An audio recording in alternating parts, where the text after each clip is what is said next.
Esse é o podcast Áreas Contaminadas, um dos canais de divulgação científica da ECD Training. Eu sou Marcos Tanaka Reis, sejam bem-vindos e bem-vindas.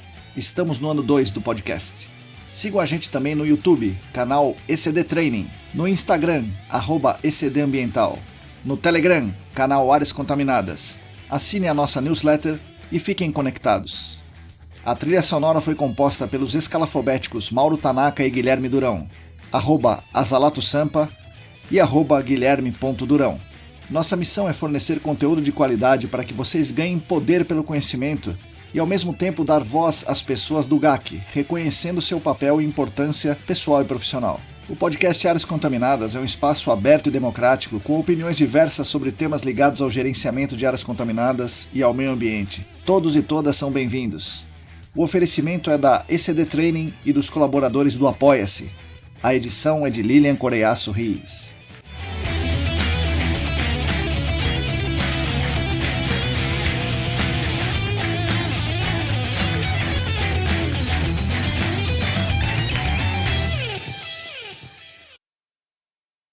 Olá, para todo mundo que está aí lavando a louça, escolhendo feijão, está dirigindo, está tentando rodar aquela avaliação de risco, bom dia, boa tarde, boa noite. Eu sou Marcos Tanaka Reis e esse é o episódio número 111 do podcast Áreas Contaminadas, o 24º do ano de 2022. O nosso podcast é editado por Lilian Coreiaço Rios e oferecido pelos nossos maravilhosos colaboradores do Apoia-se. O podcast Áreas Contaminadas conta com o patrocínio master da Clean Environment Brasil, que comercializa produtos e tecnologias para investigação e remediação de áreas contaminadas. Acesse o site da Clean em www.clean.com.br. Contamos também com os patrocinadores Ouro, Laboratório E-Consulting e a Vapor Solutions, e também com o patrocinador Prata, a LabCris Análises Ambientais. Agradeço demais a companhia de todos e todas vocês. É uma grande honra para mim ter vocês aqui conosco. Como vocês já sabem, os nossos canais são mantidos com a ajuda financeira dos colaboradores financeiros no Apoia-se. Quem quiser e quem puder contribuir financeiramente conosco ajudará a ECD com certeza, mas também ajudará toda a nossa comunidade.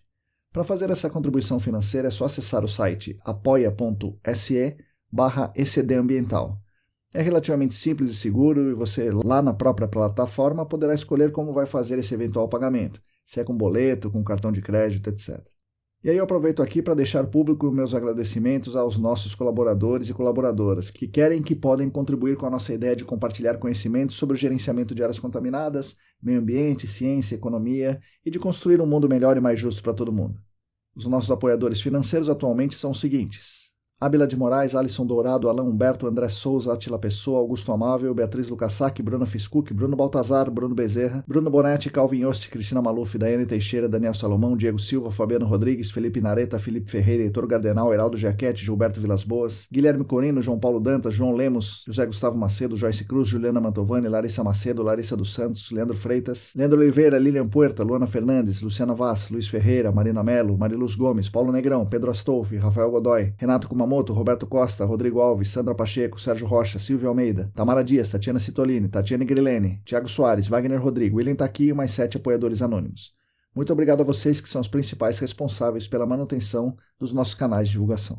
Bom, para esse episódio especial eu convidei 4 amigos que puderam estar presentes em Palm Springs, na lendária conferência Battelle, ou Batelli, como eu costumo falar. Independente da pronúncia do nome, essa é a maior conferência de gerenciamento de áreas contaminadas no mundo. Ela é realizada a cada 2 anos nos Estados Unidos. No ano de 2020, por conta da pandemia, ela não foi realizada, né? Mas agora ela voltou, ainda que estejamos ainda no meio da pandemia. A pandemia não acabou, mas a conferência voltou. Enfim, nesse episódio aqui eu converso com a Cristina Maluf, que é da AmbiScience, o Leonardo Marchesani, que é da CPEA, o Matheus Evaldi, que é da Finkler, e o Otávio Rodrigues, da Peroxichem Evonik. Os 4 estiveram lá e como cada um foi com um objetivo, né, e foi mais focado em uma coisa específica, eles vão contar pra gente as suas impressões sobre a conferência. Mais do que falar sobre suas impressões, eles contam aqui quais as principais tendências do mercado estadunidense, europeu e o que vai chegar mais rápido aqui no Brasil. Eles falam também sobre algumas diferenças de entendimento do gerenciamento de áreas contaminadas lá e aqui. E falam também sobre o nível dos trabalhos apresentados e do nível comparativo dos trabalhos e dos profissionais brasileiros comparando com os internacionais. E uma coisa importante, né, eles falam da relevância de contarmos uma boa história com os nossos dados. A gente tem que aprender a fazer isso. Gostaria também de convidar vocês a ouvir os episódios do Screening de Notícias. Nesse momento temos 3 episódios no ar. É o mini podcast lançado para comemorar os 2 anos desse nosso aqui querido podcast Áreas Contaminadas. No screening de notícias, eu e a Lilian conversamos sobre as principais notícias do GAC, como se fosse na newsletter, mas em formato podcast. Ainda não temos periodicidade definida, vamos ver o que vocês acham desse novo produto e enviem as sugestões para a gente ver o que a gente consegue fazer aqui. Antes do episódio, um aviso importante, estão abertas as inscrições para o processo seletivo da terceira turma de pós-graduação em gerenciamento de áreas contaminadas no SENAC. As aulas serão, em sua maioria, presenciais aos sábados e o curso terá duração de 1 ano e meio. Mais informações no site sp.senac.br.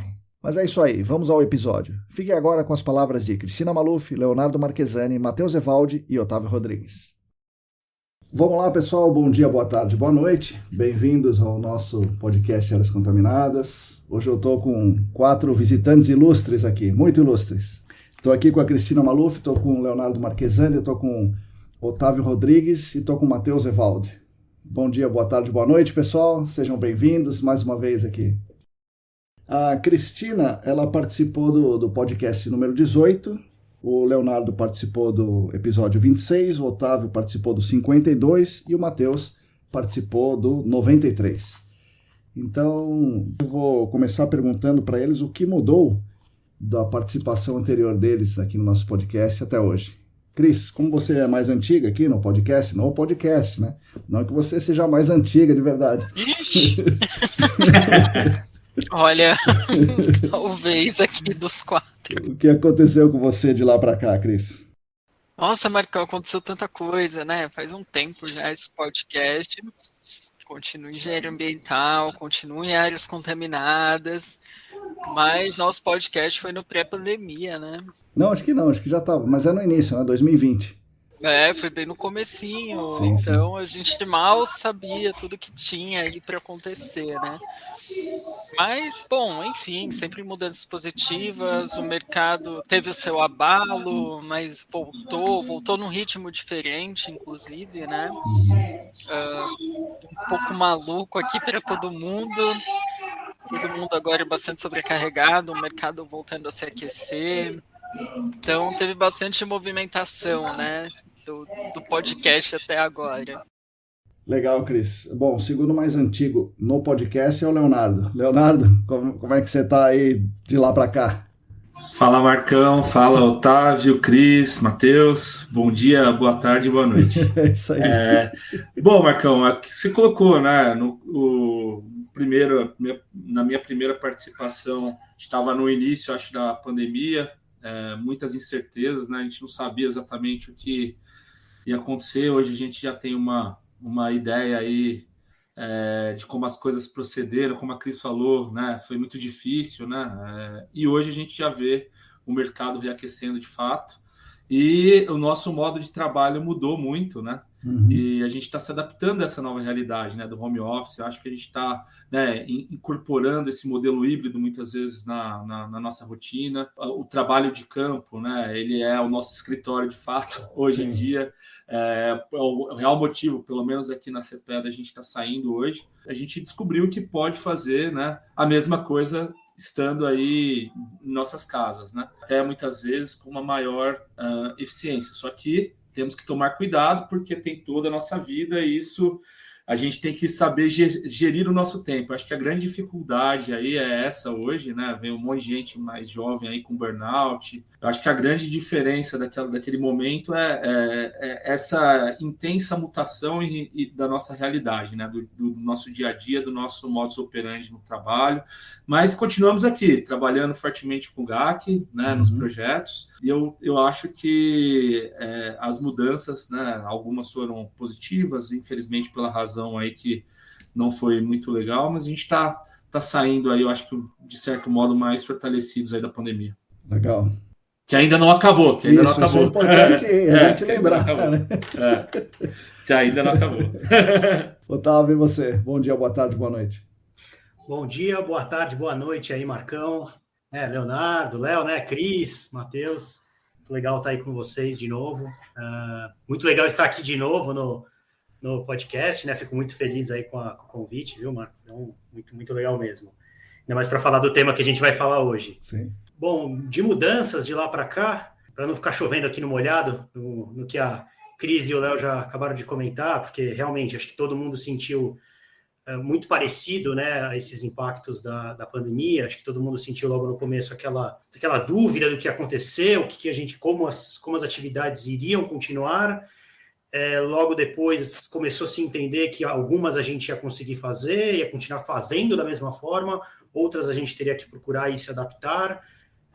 E agora essa retomada que a gente tem observado que está aparentemente vindo bem forte, né? Acho que para todo mundo, né? O mercado bem aquecido, muitas alterações, né, dentro do mercado, o pessoal indo de lá para cá, de cá para lá, e enfim, muito trabalho aparecendo, muitos projetos, acho que aparecendo, pelo que eu converso com o pessoal, tanto para toda a parte de investigação, né, as etapas de monitoramento ocorrendo normalmente, né, essas acho que praticamente não pararam, e os projetos de remediação, né, um pouquinho mais da minha praia, que parecem estar também aquecidos. Parece que a gente está entrando num momento bem mais favorável do que já tinha sido, do que foi, né, durante o período agudo aí da pandemia. Com relação ao teu trabalho, acho que eu concordo com o que o Léo falou, né, acho que a gente vai ter aí uma adaptação no mercado, principalmente, acho que levando em consideração a questão do pessoal mais novo, que eu acho que talvez sejam os que mais acabam perdendo aí, né, desse convívio diário com a equipe mais experiente. Mas acho que também a gente vai acabar encontrando formas de adaptar e ajustar isso e, enfim, acho que todo mundo vai conseguir aprender, todo mundo vai conseguir trabalhar e acho que nosso mercado tem um baita de um futuro aí. Esse nosso mercado tem só a crescer. E é o que a gente viu lá antecipando um pouquinho a questão do Batel, acho que trabalho a gente vai ter para muitas gerações para frente. Otávio, você continua na Peroxiquem e você continua em casa trabalhando? Você faz home office ou você vai mais visitar? Como é que você tem feito? Desculpa, verdade, Marcão. Eu continuo na Peroxiquem. A Peroxiquem está passando por algumas mudanças, né? Agora, lá nos Estados Unidos, a Peroxiquem já virou a Evonik. A Evonik é uma indústria alemã que comprou a Peroxiquem. Aqui no Brasil a gente continua com o Peroxiquem durante mais um tempo, mas acho que num futuro próximo também vamos passar por essa mudança. E aqui eu sou um híbrido escritório, home office e cliente. Acaba sendo meio que os três. Assim, eu dividiria meio que o meu tempo entre os três. Legal. E você, Matheus? Bom dia, boa tarde, boa noite, pessoal. É um prazer de novo poder estar aqui, né, compartilhando aí o espaço com o Otávio, com o Leonardo, com a Cris, para a gente contar as nossas histórias lá de Palm Springs, no calor, no deserto. Então, do podcast para cá faz o que? 4 anos. Não tem muita mudança, mas ainda tem mudanças, né? Com o mercado aquecendo, eu vejo algumas movimentações de mais pessoas da indústria, né? Mais pessoas tomadores de decisão, querendo realmente restaurar o ambiente, né? O risco a gente criou uma versão ao risco ambiental muito grande, o que é ótimo. O Otávio falou que a gente vai ter trabalho por muitos anos ainda. Acho que o pessoal realmente está acordando e vendo que passagem ambiental não se brinca e a gente tem que acabar o mais rápido possível, da maneira mais sustentável possível. Esse é um ponto que a Batel foi bem forte, né? Sustentabilidade. O que dá para fazer de mais inteligente? Eu acho que o mercado aqui no Brasil está acordando para isso, né? A CETESB está mudando comportamentos aí de maneira bem legal. Então vai surgir uma demanda, porque o mercado está acordando para isso, né? Para mim que estou começando no mercado aí, já é bem legal de poder acompanhar, né, e ver que as histórias de poção fiquem no passado, né? A história de enxugar gelo fique lá para trás e que a gente possa ir num futuro sustentável e saudável, né? É bom e ruim dizer que a gente tem muito trabalho, né? Dizer que a gente tem muito trabalho quer dizer que o meio ambiente está impactado, né? Isso. Mas que bom que a gente tem muito e que a gente está disponível a fazer o que é certo, né? E a gente vai tocando aí e pegar esse pessoal novo, que eu me incluo, né? Pegar essa galera nova, mostrar o trabalho, por que o GAC é tão legal de trabalhar, né? Esse amor e ódio que a gente tem, por que é tão legal fazer isso, né? E pegar essa galera e mostrar, tem um futuro e o futuro é bonito, né? O futuro é promissor. Sim. Que mudou de fevereiro, acho que foi, né? Fevereiro ali, de fevereiro para cá. E a gente segue mudando, né? Acho que a pandemia acelerou o nosso ritmo de mudança, a gente está mudando o tempo todo. Então, pressão, demanda de trabalho, mudança está num pace bem mais acelerado. Bom, então, pessoal, vou começar aqui com o Otávio, porque ele é mais veterano desse nosso tema aqui, veterano do tema, né? Que é a conferência, né? A conferência da Batel. E aqui a gente fala, aqui em Sorocaba, a gente fala que é Batelli. Então, a conferência é Batelli, mas o nome correto, né? Ali oficial é Batel. Então, Otávio, conta para quem não é de Sorocaba, ou para quem é de Sorocaba, na verdade, né? Conta para os calouros aqui, que somos nós, o que é essa conferência e qual a grandiosidade dela no mercado do gerenciamento de áreas contaminadas. Nossa, até uma responsabilidade falar isso, né, Marcão? Porque assim, tipo, pô, vai lá e fala o que é o Batel, né? Assim, né? Rapaz, até fico meio tenso, até um calor, assim, falar, porque eu até pensei, falei, pô, fazer alguma tipo de analogia com o Batel, tal, assim, né, do que seria, mas assim, no limite, assim, eu fico pensando para quem tem a oportunidade, é tipo quase meca, assim, é do tipo, se você tiver a oportunidade de uma vez na vida e trabalha com gerenciamento de áreas contaminadas, seria interessante, lógico que a gente sabe que acaba sendo muitas vezes, né, um investimento alto e tudo mais, mas sabemos que assim, provavelmente não, com certeza, é a principal conferência relacionada ao gerenciamento de áreas contaminadas no mundo. É a maior que tem. Se fala de uma quantidade enorme de temas, e é muito interessante porque se fala de uma quantidade muito grande de temas relacionados ao gerenciamento de áreas contaminadas, e muitos desses temas são falados ao mesmo tempo. Então, isso é muito interessante, porque, até como você comentou rapidamente, né, acho que tem uma pessoa, temos diversas pessoas hoje aqui no podcast para falar de diversos temas que observaram no Batel, porque é simplesmente impossível você acompanhar tudo. Então, só para dar o pessoal entender um pouquinho melhor, assim, a estrutura de como é feita a conferência, se eu não me engano, são 8 ou 9 sessões que ocorrem ao mesmo tempo. Você tem algumas apresentações magnas, né? Teve inclusive uma apresentação, uma sessão plenária, né? A desse ano foi muito, muito interessante, sobre microplástico, sobre um documentário que foi feito a respeito do microplástico. O principal foco da apresentação da conferência são os temas técnicos, e você poder aprofundar dentro desses temas técnicos e nessa gama tão grande de temas técnicos que a gente tem dentro do GAC, né? Quando a gente pensa no gerenciamento de áreas contaminadas, a gente tem muitos temas a serem falados, né? É uma interdisciplinaridade enorme. Então, essa acho que para mim, é a grande beleza, acho que é a grande força que vem dessa conferência, né?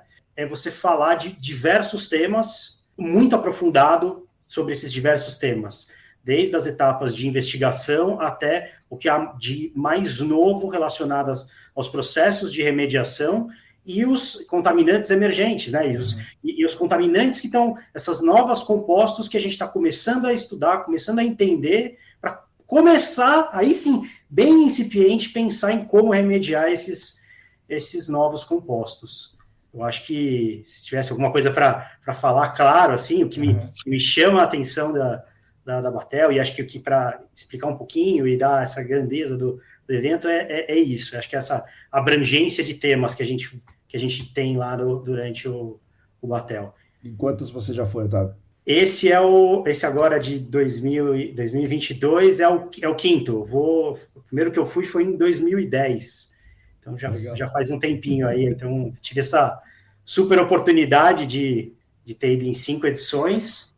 E também um ponto interessante de comentar com relação a isso, como eu acabei já indo em algumas, né? É engraçado que parece que cada uma tem um tema, assim, vamos dizer, questões que estão meio em voga no momento, acho que estão mais aquecidos. Então, lá atrás, acho que o pessoal falava, acho que não foi nem o ano que eu fui, acho que foi em 2008, o que pegava era a oxidação química com persulfato. Então, todo mundo só falava de oxidação química com persulfato. Aí vieram outros temas, termal, vem de investigação de alta resolução. Esse ano aqui é muito, muito forte, a última edição, a edição anterior também, a de 18 também falou bastante do PFAS. Então, acho que é o tema que está na moda, está no momento, o momento do PFAS. Enfim, acho que era só para fazer esse comentário que a gente claramente observa isso, são as sessões mais cheias, são o maior número de sessões, maior número de apresentações. Vale comentar, né? Além da questão de ter todas essas apresentações que acontecem ao mesmo tempo, a gente tem um número de posters, de papers sendo apresentados, né? Os posters também é muito, muito grande. Tem 3 ou 4, acho que são 3 dias também de sessão de pôster, por dia, acho que mais de 300 posters, assim, é uma quantidade muito, muito grande de trabalhos sendo apresentados. Cris, você foi em quantas e por que você foi dessa vez aqui? Você falou, eu quero ir dessa vez. Não, legal, vamos lá. Essa foi a segunda edição, então eu estive na de 2018, 2020 a gente não teve por conta da pandemia, né? Em 2018, na verdade já era um sonho antigo, né? Eu falo Batelli também, acho que eu sou sorocabana. Acho que é isso aí. Mas eu sempre quis ir e 2018 foi uma oportunidade muito legal, porque a gente tinha feito um trabalho muito bacana, escala laboratorial impactante, com resultados muito bons, inclusive que mostram que aplicar mais não dá melhores resultados. Então, foi muito legal poder expor, a gente conseguiu colocar em apresentação oral, né? E o que a gente percebe, que o Otávio bem comentou, né? Agora estamos nas modas dos PFAS aí, nessas 2 últimas edições, que para a gente ainda é um tema muito incipiente, não que para eles não seja, mas deu para aprender muita coisa bacana. E agora, em 2022, eu estava com o meu visto naquela agonia, vai ser renovado, não vai ser renovado. E no fim deu tudo certo e a gente levou os trabalhos também, foram aprovados, aí já focando um pouco mais em questão de alta resolução. Teve uma sessão muito legal, que foi a de modelo conceitual, então muitos trabalhos falavam sobre modelo conceitual, e a gente vem entendendo a importância do modelo conceitual para o gerenciamento como um todo, para o sucesso de remediações. Não preciso focar no meu impacto como um todo. Eu acho que esse ano a gente sempre chega, acho que isso é um ponto importante, a gente sempre volta do Batelli com uma sensação gostosa de que a gente não está atrás. Né? Então, na nossa síndrome de brasileiro, de porque lá nos Estados Unidos é melhor, porque na Europa é sensacional. Não, a gente está exatamente no mesmo ponto. Né? Então, quando a gente vê os trabalhos, pessoal lá que estavam pessoas de 27 países, se eu não me engano. Então, a gente tinha trabalhos ali do mundo inteiro sendo apresentados, seja apresentação oral, seja pôster, e a gente vê que a gente está muito melhor do que a maior parte dos países, e o nosso grande espelho, né, que acaba sendo os Estados Unidos, a gente está de igual para igual. Eu acho que, claro, o que muda, a gente ainda precisa trabalhar um pouco certas mentalidades, a gente, claro, ainda não tem a mesma disponibilidade de fornecedores, a mesma facilidade que eles têm por lá, mas eu vejo que todas as principais tecnologias estão aqui nas nossas mãos hoje também. Então essa é uma sensação sempre muito boa, né? A gente tem tudo para continuar na ponta, para continuar dando certo. Claro, em termos de mercado, isso ainda tem que disseminar um pouco mais, mas acho que está todo mundo com esse objetivo. Entender que lá fora tem muito trabalho ruim também, né? Então esse é o lado bom, assim. Nós estamos entre os melhores, ponto. Né? E tem conceitos que ainda estão sendo praticados lá fora que a gente olha e fala, nossa, a gente fazia isso há muitos anos. A gente já não faz mais. Então, é sempre gostoso a gente se atualizar e dar um orgulho, né, do quanto o nosso mercado está evoluindo, do quanto a gente está conseguindo acompanhar tudo isso. Isso é interessante porque em 2014 eu fui, a única que eu fui foi em 2014, ainda em Monterrey. E lá a sensação não foi assim, né? A sensação é de que a gente estava atrás dos Estados Unidos, né? A gente já conseguiu chegar. Legal. Muito nós bom. chegamos bem e os nossos trabalhos têm absolutamente o mesmo nível dos melhores trabalhos de lá. Você apresentou quantos trabalhos, Cris? Nessa de agora foi uma apresentação oral, que foi esse trabalho de modelo conceitual, importância de avaliação preliminar, e foram 2 posters, né? Um falando com foco um pouco maior em alta resolução, do quanto a gente conseguiu reduzir a área de intervenção, em função das melhorias aí nos trabalhos de diagnóstico, e um outro ponto importante que eles têm, e esse ponto eu acho que a gente já tinha essa sensação e essa procura antes, que é a importância de focar nas áreas com maiores massas, vamos falar áreas fontes. Então, vários seminários ali, várias palestras também focaram nessa importância, o quanto você agir na fonte te poupa de agir muitas vezes no restante e ainda ter resultados muito satisfatórios. E o outro pôster foi de uma ação combinada de técnicas de remediação, para um caso com organoclorados e TPH. Mas depois eu falo um pouco mais, porque eu rodei como uma barata tonta por esse Battelle e tinha muita coisa bacana. Leonardo, você, quantas vezes você já foi e o que você foi apresentar lá dessa vez? Ah, e o que te levou lá, né? O que dessa vez você falou assim, agora eu vou? Legal, Marcão. Essa foi a primeira vez, né? Foi a primeira oportunidade que eu tive de estar no Batel, ou no Battelle. E eu já tinha me programado para ir em 2020, Sim. só que por conta da pandemia, então estava tudo certo, passagem, inscrição feita tal, e seria em outro local, não me lembro, acho que é Portland, não tenho certeza, mas enfim, aí meses antes, né, março, Batel seria em junho, tudo foi fechado, né? E aí, mas a vontade, o desejo de estar no Batel sempre eu fui mantendo, né? Falei, bom, quando voltar, eu quero estar lá. Uhum. E aí, não tinha mandado trabalho naquela época, aí eu mandei um trabalho que nós... um pôster, né? Elaborei um pôster sobre um projeto bem interessante que nós temos aqui na CPE, onde nós comparamos 3 conjuntos de técnicas de intervenção para uma área com DNAPL, né, solventes clorados, inclusive na forma de DNAPL, e aí nós fizemos ainda que em escala piloto, esse projeto durou 4 meses, e contou ali com uma robustez assim grande de dados, e trouxe ali resultados interessantes, né? Essa comparação foi muito legal. E o que partiu também de um estudo tão robusto foi ter muitas amostras de solo, uma resolução, inclusive no saturado, uma resolução de investigação muito bem realizada, né? Então, a questão da caracterização, né? Isso permite ter esse embasamento para ter um estudo tão robusto para apresentar numa conferência deste nível, né? Sim. E eu concordo com o que a Cris falou, Otávio, né? Nós não estamos tão atrasados em nível técnico de profissionais, graças inclusive, aí eu tenho que mencionar algumas pessoas aí que fazem um trabalho de disseminação de conhecimento, né?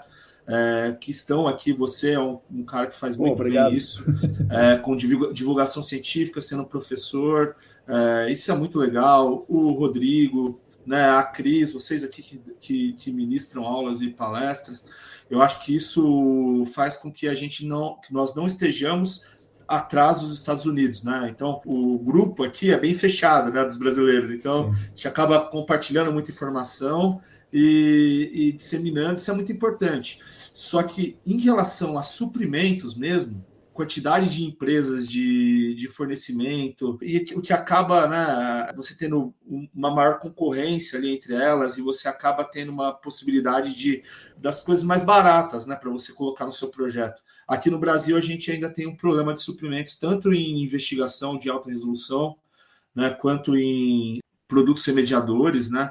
Também foi pontuado, né, em uma das palestras, acho que o pessoal da SGW, né, o Sidney estava lá, perguntaram para ele qual é a grande dificuldade do Brasil. E eu acho que ele foi feliz na resposta, que ele falou também a questão regulatória, né? A gente vê assim, o IBAMA, ele tem que fazer o papel dele, né? Mas a gente vê os processos muito demorados, né? Para regulamentação desses remediadores. Então, assim, eu acho que a burocracia ela acaba atrapalhando em alguns pontos aí a evolução do nosso mercado. Eu acho que são temas que a gente traz na bagagem para discutir aqui, para trazer à tona. Bom, como que a gente pode destravar algumas coisas, deixar o Brasil ser um país interessante, inclusive para trazer mais tecnologia, né? Permitir com que alguém, né, tenha possibilidade de concorrer, de entrar nas áreas, de trazer tecnologia de fora, e também como que a gente pode fomentar a tecnologia interna, né? Que o Marcão sempre faz, adaptar alguma questão que dê para a gente usar de um modo nacional aí, mas eu acho que essa é a grande diferença, né? Eu acho que a gente sai atrás, principalmente dos Estados Unidos, nesse quesito, mas tecnicamente os profissionais que a gente tem aqui, olha, estou de parabéns. Legal, isso é muito bom, muito bom. E você, Matheus, quantas vezes você já foi? O que te levou lá dessa vez e o que você apresentou lá? Essa foi a primeira vez, né? Eu sou o novato do grupo aí no GAC e não tive oportunidade antes de ir, né? Estou tentando desde 20, né? Que era em Portland, aí manda trabalho, aprovou 4, manda 2021 de novo, aprovou de novo, manda agora, e finalmente foi. Depois Legal. de 3 anos na tentativa, aí a terceira é o charme, né? E foi. E o que levou, acho que a gente, né? Até como Finkler, né? Foi a primeira vez que a gente foi, né? É poder compartilhar conhecimento, né? Dos estudos que a gente tem feito aqui e absorver o máximo possível, né? Igual que você falou, é muito bom de ver que a gente não está atrás de ninguém, né? Que a gente está com um desenvolvimento técnico muito bom e é legal de poder compartilhar essa nossa imagem para lá fora, né? Até para desenvolver o mercado interno e o nosso mercado ver que a gente não está atrás, né? E para desenvolver até atrair pessoas de fora para cá, né? Que a gente tem um ambiente de potencial de trabalho muito grande, né? Até inexplorado em algumas áreas. Então é legal da gente levar essa imagem que o Brasil não está atrasado, gente. É uma galera que está com um corpo técnico muito bom, que está se desenvolvendo, que sim, igual o Leonardo falou, a gente tem muita barreira burocrática, né? Impostos aí absurdos que nos deixa bem menos competitivo, né? Do que o resto do mundo. Né? Tanto que em algumas empresas aqui ainda contratam pessoas de fora para trabalhar, que às vezes até é mais barato que a gente, ou tem mais dinâmica e oportunidade de ações do que nós. Né? Então, acho que foi por isso, para compartilhar o que a gente está fazendo aqui. Né? A gente apresentou 4 trabalhos, né, focados em sustentabilidade, investigação de alta resolução, focado em massa de vapor e a massa real em solo que gerou ela, que geralmente não batem, né? Quase sempre não estão no mesmo lugar. Falamos também de estratégia de remediação, como que mudou a partir de uma investigação bem mais robusta, né? Como é que a gente pôde ter um horizonte maior do que fazer e como isso é melhor, né, para o caso. Então foi um conjunto assim de funções, né? Igual que eles falaram lá, a gente falou muito de remoção de massa, de atacar essa massa secundária, né? Que é um discurso que eu participei aqui na ESAS em 19, que vocês também foram, que não tinha muito isso. Até as apresentações de fora, né? Quem veio apresentar aqui estava no fluxo de massa, na fase dissolvida ali, e não tinha nenhum foco máximo assim, no centro de massa. E teve muitas apresentações, a qualquer sessão, vapor, PFAS, MCE, investigação, a galera sempre apresentava, poxa, achamos o centro de massa, vamos atuar ali. Então foi bem legal de poder ver isso, né? Estão mostrando o solo lá então, Matheus? Também estão mostrando solo. Estão mostrando solo da maneira certa. Né? Estão pegando amostras suficientes de maneira representativa. Legal. É o que a gente está divulgando aqui também, né? Então a gente não está atrás, não.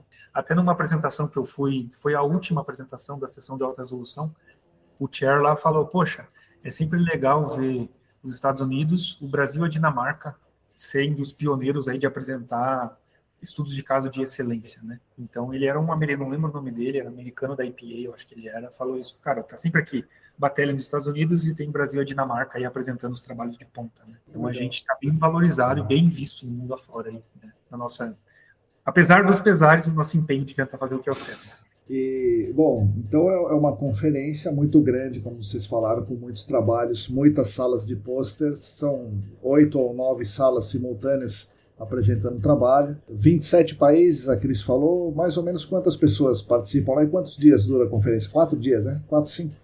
1.500 pessoas. 1.500 pessoas, bastante gente. E acho que a conferência, né, ela começa na segunda-feira, as apresentações, a conferência em si, né? Acho que ela vai de segunda a quinta-feira. E é interessante que tanto no domingo como na sexta-feira aos mini cursos, que são, inclusive durante a semana também tem alguns dias, tem uns dias livres, que aí o pessoal gosta de sair, para dar uma passeada, também dar uma relaxada também, mas nesses dias, para quem tiver interesse, também tem os mini cursos, que são, de maneira geral, muito interessantes. E também durante as sessões tem os Learning Labs, né? Que fica lá no palco principal, várias demonstrações práticas de ferramenta, ou de ferramentas de sustentabilidade, ou de algumas avaliações diferentes. Então, estão ocorrendo as sessões, os minicursos e esses laboratórios de aprendizado aí ao mesmo tempo, né? Você tem que ser bem sábio e escolher onde você vai focar os esforços. Eu não sei como é que é hoje, né? Em 2014 tinha um programa escrito, assim, um caderno, né? Daí a gente ficava na noite anterior lá, né? Falando, eu vou aqui, olha lá, o Otávio tá com ele. Esse mesmo. Tá aqui também. Legal. Boa. Bom, e aí conta para nós o que vocês viram que vocês gostariam de destacar. Como são 9 salas, cada um de vocês foi numa sala, né? E durante os, 4 dias aí vocês viram um monte de coisa. O que vocês mais gostaram, o que vocês queriam destacar? Uma das coisas que vocês já falaram é que o grande ruído de fundo da conferência, né, era os PFAS. Mas os PFAS ainda não estão sendo avaliados no Brasil e provavelmente vocês não foram só atrás de PFAS na conferência. Então, o que vocês gostariam de destacar para a gente aí? Mas eu tenho um destaque dos PFAS. Opa, vai lá. O pessoal tá muito interessado, né, nas técnicas de remediação. E tem muita coisa experimental acontecendo, muita coisa em laboratório. Até teve um Learning Lab, né, uma empresa que levou uma técnica deles, e eles fazem os PFAS espumarem, né? Então eles causam um borbulhamento naquele fluente, claro. Aí você precisa de um sistema aí de extração, né, desses líquidos de água subterrânea, e eles promovem um borbulhamento e formam espumas. E os PFAS tendem a se concentrar nessas espumas. Então, do ponto de vista de sustentabilidade, eu achei muito bacana essa técnica e se bateu muito nessa técnica, né? Como a formação de espumas concentrando PFAS pode otimizar a remediação. Porque você gera muito menos efluente, você capta essa espuma, certo, e você acaba tendo níveis super satisfatórios de remoção de PFAS, né? Isso foi debatido ali em alguns seminários, né? O quanto isso otimizava, mas eu acho que realmente a gente ainda está muito longe ainda desse tema, apesar de ter 2 salas dedicadas a PFAS, né? Das 9 salas, 2 estavam dedicadas a isso. Caramba. Então a gente vê que tem muita movimentação, muita coisa em laboratório, escalas de campo, projetos gigantescos, mas aqui ainda acho que a gente deixa um pouquinho mais para frente. Isso. Quem sabe depois da bateria de 2024 vocês contam essa. A gente já esteja investigando mais, né? Eu também não fui com foco em PFAS, né? Como eu trabalho na consultoria, né, com gerenciamento de projetos agora mais voltados para remediação ambiental, eu decidi focar nos casos que a gente tem trabalhado aqui na empresa, né? E que são os casos mais tradicionais, solventes clorados, né? As contaminações por PCE, TCE, clorvinila, etanos clorados, né? Hidrocarbonetos de petróleo também, inclusive na forma de fase livre, que é muito tradicional ainda para a gente, e são desafios, por exemplo, a questão dos TPHs, como você vai avaliar um site impactado por TPH, sendo que TPH é uma classe de compostos. Então, como que você avalia risco, como que você gerencia esse tipo de contaminação? Metais também, a gente tem bastante casos de contaminações por metais, mercúrio, os metais pesados também, arsênio, cobalto, chumbo, né, muitas vezes ligado à atividade de mineração e fertilizantes. Então, o foco foi nesses casos, né, principalmente cases, né, do pessoal como eles têm gerenciado esses casos na prática, e também aplicação de produtos, né, produtos remediadores. Muitos deles nós não temos aqui no Brasil, infelizmente, né? Por exemplo, para etanos clorados, solventes clorados, halogenados de NEPL, né? O EasyVI, né, que é o ferro zero valente emulsificado. A gente não tem aqui, infelizmente, no Brasil para utilizar, e eles usam muito. Tem muitos casos de gerenciamento de remediação de casos de contaminações por DINEP ou por solventes halogenados que eles usam o EasyVI. Alguns redutores químicos nós não temos aqui, como o polissulfeto de cálcio, em casos de redução de metais, né? Como o Hexa, por exemplo, eles usam muito.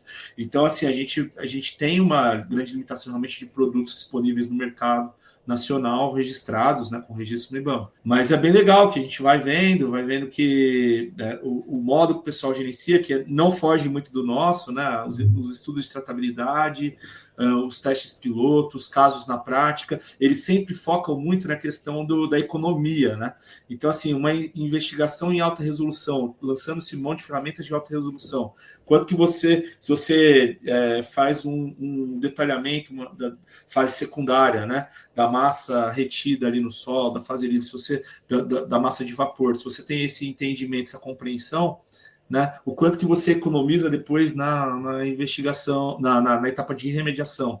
Então, eles colocam muito em questão de valor mesmo, de valorar isso, né? Então, economizamos tanto fazendo esse... Isso é muito legal, é uma visão que eles têm, não é de custo, é uma visão de salvar grana.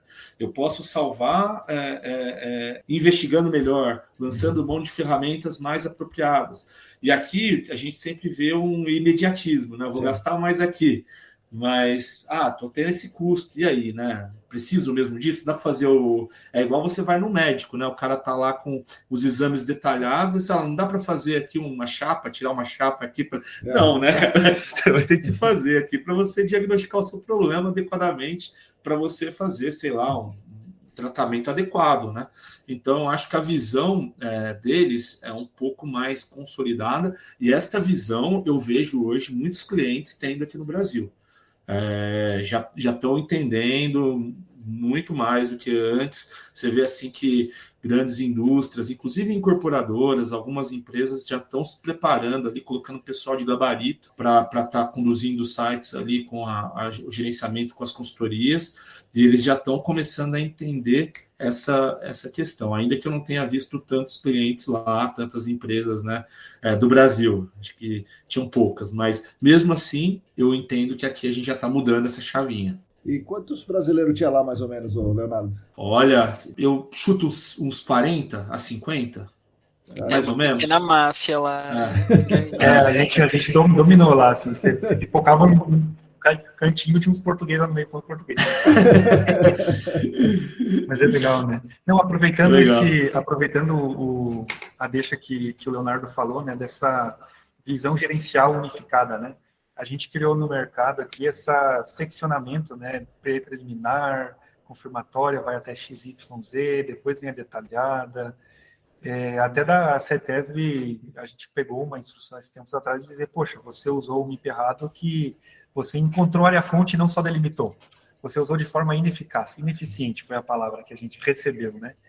O pessoal lá de fora tem muito mais essa consciência, né, de, poxa, o problema é meu, eu vou gerenciar de forma integrada, eu gasto mais agora, mas eu economizo na remediação porque eu sei que vai acabar, né? Eu sei que esse método vai ser mais eficaz, né, de remediar, porque ele tem mais opções, né? E foi interessante porque algumas apresentações que eu vi de ensaio piloto, né, de sistemas, ensaios pilotos de 2 anos para remediar um mega site, ou seja, 2 anos fazendo um piloto. A gente talvez aplica esse pensamento aqui no Brasil, onde se faz um piloto de 2 anos? Quem que está disposto a fazer isso, né? Sim. Então, eu concordo, né, com o que o Leonardo falou, de o pessoal tá... E até nas apresentações de remediação, focando, a investigação foi detalhada a esse nível, nós encontramos essa massa secundária, porque a gente teve alguma dúvida lá no modelo no começo, teve que investigar melhor, e removemos a massa, né? Até as apresentações falando de... Eu fui em algumas apresentações falando de hidráulica, né, de usar a geologia a nosso favor, né? Usar a geologia, essa heterogeneidade para remediar. Você falando, poxa, a hidráulica antigamente era fluxo de massa, agora o pessoal tem um fluxo de massa, beleza, mas você tem que interromper a alimentação desse fluxo de massa. Sim. Se você não interromper a fonte secundária, o fluxo de massa vai ser eterno lá, assim, não adianta botar uma barreira hidráulica que vai ter sempre fonte alimentando, né?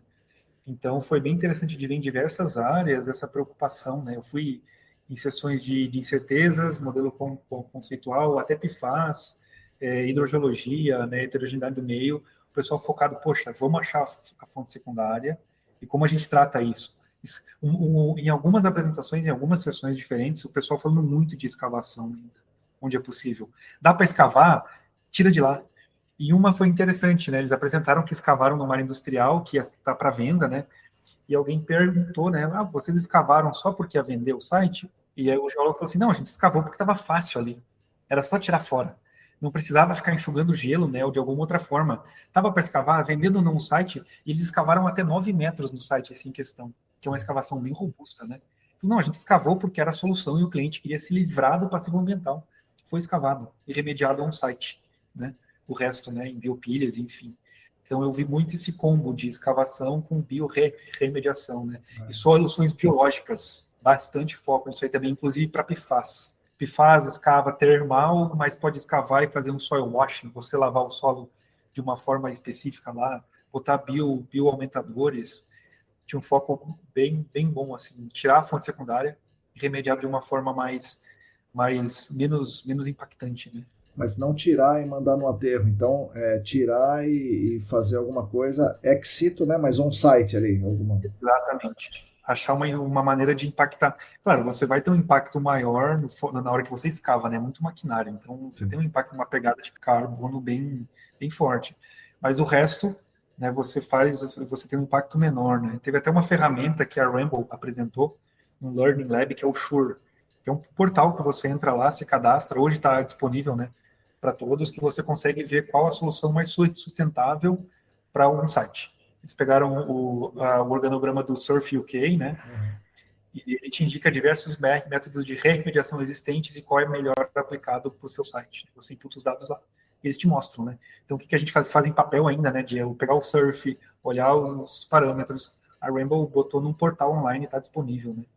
É bem interessante esse foco em sustentabilidade, mas sustentabilidade sabendo que o problema tem um fim, né? Não aquela sustentabilidade de vamos botar energia solar e ficar operando em pé por 30 anos, né? Que é um impacto muito maior e remove muito pouca massa. Uhum. O impacto da sustentabilidade com base na remoção de massa, e tirar isso de lá. Então foi interessante de ver esses estudos assim. Então, sei lá, 8 anos atrás, 10 anos atrás, os livros da remediação diziam que a gente tem que focar na massa que importa, e naquele momento a massa que importa para eles era a massa que andava. E agora vocês estão me dizendo que não, a massa que importa é a massa mesmo, a massa, né? Que ficou. Pegando esse gancho do Matheus, chama atenção, me parece que eles conduzem o processo com mais calma, né? Aqui, por uma série de fatores, parece que a coisa é conduzida mais no desespero, né? Então lá existe calma, né? Isso aqui não está dando certo, vamos estudar, vamos pensar, vamos ver novas possibilidades, isso chama muito atenção. Eu não gosto muito assim de demonização das técnicas, né? Eu acho que todas as técnicas são aplicáveis no contexto certo, da forma correta. E eu lembro até uma vez, Marco, eu não lembro que curso que a gente estava de extensão, a gente falou, poxa, na investigação a gente já está lá pensando em estratigrafia super em detalhe, cadê isso na remediação, né? Sim. Principalmente nas técnicas físicas. Então, nós tivemos muitas apresentações legais que estavam justamente linkando, tirando um pouco essa demonização de técnica física, né, e fazendo esse link, a questão de estratigrafia, do detalhe, combinar isso com o fluxo de massa cada vez mais próximo da realidade, isso foi destaque, teve uma sessão para isso, e também as remediações com esse foco. E como a gente renova a aplicação de técnicas físicas, técnicas de extração dentro desse contexto. Então, resultados muito bons. Então, uma importância muito grande aí em fonte secundária, como o Matheus colocou, e focos muito grandes em otimização de remediação, aproveitando realmente esses ganhos na investigação, né, que a gente tem com alta resolução, com descrições mais detalhadas, com aproveitamento dos dados. Outro ponto que chamou muito atenção, a importância dos dados, a gente também teve sessões dedicadas a isso, então como estão sendo tratados. Pacific Northwest está com uma ferramenta online de gerenciamento de dados, visualização, eles até fizeram daqueles Learning Labs para se aprender como plotar, como usar. Então, assim, as ferramentas que antes estavam muito restritas agora começam a se popularizar, a democratizar. A importância de utilização de drones também, formação de modelos conceituais, auxílio de remediação, como essas novas tecnologias estão entrando para ficar, né? Não são coisas experimentais, elas efetivamente auxiliando aí nos gerenciamentos, modelos conceituais e nas tomadas de decisão. E você, Otávio, o que você foi buscar lá? Eu fui de maneira geral, fui buscar, lógico, muito mais voltado aos processos de remediação aí, usando, né, reagentes, e aí acho que até é legal retomar o ponto que o Leonardo comentou, porque não tem como não falar disso, pensando na nossa realidade aqui do Brasil, e a questão das limitações que são colocadas por conta de questões burocráticas aqui no Brasil. Eu gosto, muitas vezes até comento isso, porque acho que para mim é muito claro lá. Meus colegas lá nos Estados Unidos têm aproximadamente um pouco mais de 20 produtos para trabalhar, eu tenho 3. Então, assim, a diferença... Não porque você não quer trazer, ou porque é caro, ou porque é barato, é porque não pode. Não, né? eu até quero, e aí assim, a gente arruma um jeito de tornar viável. A grande questão é questões burocráticas mesmo, Marcão. Assim, a gente tem esse processo de registro no IBAMA que torna esse processo muito custoso e muito demorado. Então, torna tudo um pouco mais difícil. Mas, de qualquer maneira, a gente continua procurando produtos, soluções, né? Então, a gente tem uma gama, e aí o que eu fui mais atrás, e acho que esse é um ponto que eu gosto de reforçar aqui, acabam sendo dois pontos em específico. Primeiro, são formas de aplicação distintas, que a gente ainda pouco utiliza aqui no Brasil. Eu acho que existem novas formas de se aplicar aos reagentes que podem tornar esses processos muito mais efetivos. Aí, muito ligado também à questão da investigação, como você vai fazer essa aplicação a partir dos processos de investigação. Então, a gente observou e houveram uma série de trabalhos que foram apresentados na otimização do uso dos reagentes a partir dos processos de investigação. Então, a combinação com técnicas de investigação de alta resolução para fazer aplicações, não só aplicações convencionais, como o uso de equipamentos que já estão muito conhecidos, como o Direct Push, que dá uma direcionada aonde você vai aplicar, como por exemplo, aplicações onde você até poderia, simplificando no imaginário das pessoas, fazer um soil mixing, por exemplo, com um auger de grande diâmetro, você fala, bom, vou misturar tudo lá, então não precisa investigar nada, senta lá, manda a pau, mistura tudo com aquele mixer gigante que vai dar tudo certo. E a gente teve lá uma série de trabalhos bem interessantes, onde foram aplicados com equipamentos como esses augers de grande diâmetro, onde você combina técnicas, você faz, por exemplo, a combinação do ISCO com o ISS, né, com a estabilização e a solidificação in situ, mas que mesmo assim é fundamental as etapas de investigação. E como a execução dessas etapas de investigação otimizam o uso dos reagentes e a pegada total, né? Como até o Matheus comentou, a pegada de carbono que você vai ter num processo como esse. Quando a gente está falando de uma aplicação como essas, das combinações de ISCO com ISS, com esses augers de grande diâmetro, a gente está falando de uma obra civil de portes, normalmente de portes muito grandes. Sim. Assim, são equipamentos muito grandes, consumindo muito diesel, aplicação de muito reagente.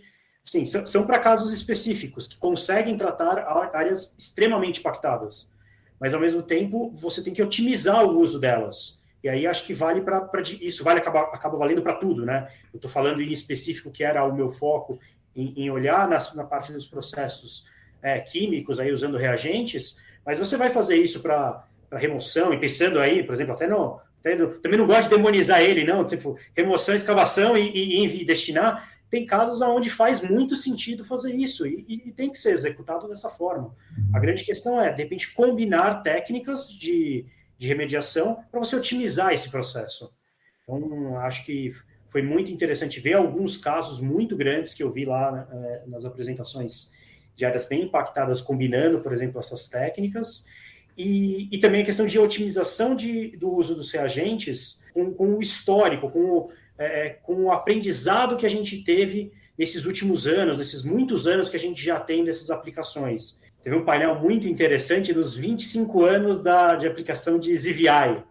Então, assim, faz 25 anos que a gente está aplicando, e aí o pessoal mostrou vídeo em VHS lá, muito bom, assim, o pessoal fazendo as primeiras barreiras reativas, assim, tipo, o cara fazendo uma escavação enchendo de ZVI lá dentro, esperando que fosse passar, não passava nada.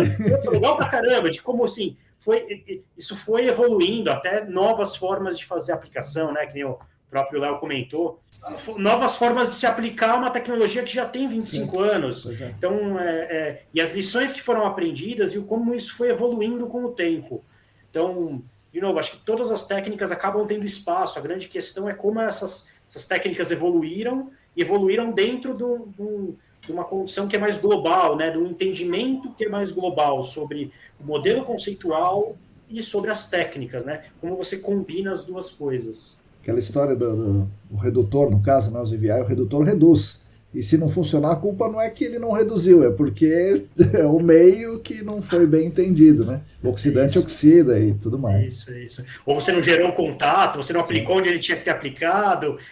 Dentro do laboratório, eu te garanto que vai funcionar. Com certeza. Agora eu quero ver fazer lá no meio. É isso. E o grande segredo relacionado às técnicas, pelo menos, né, a parte dos processos químicos, é isso.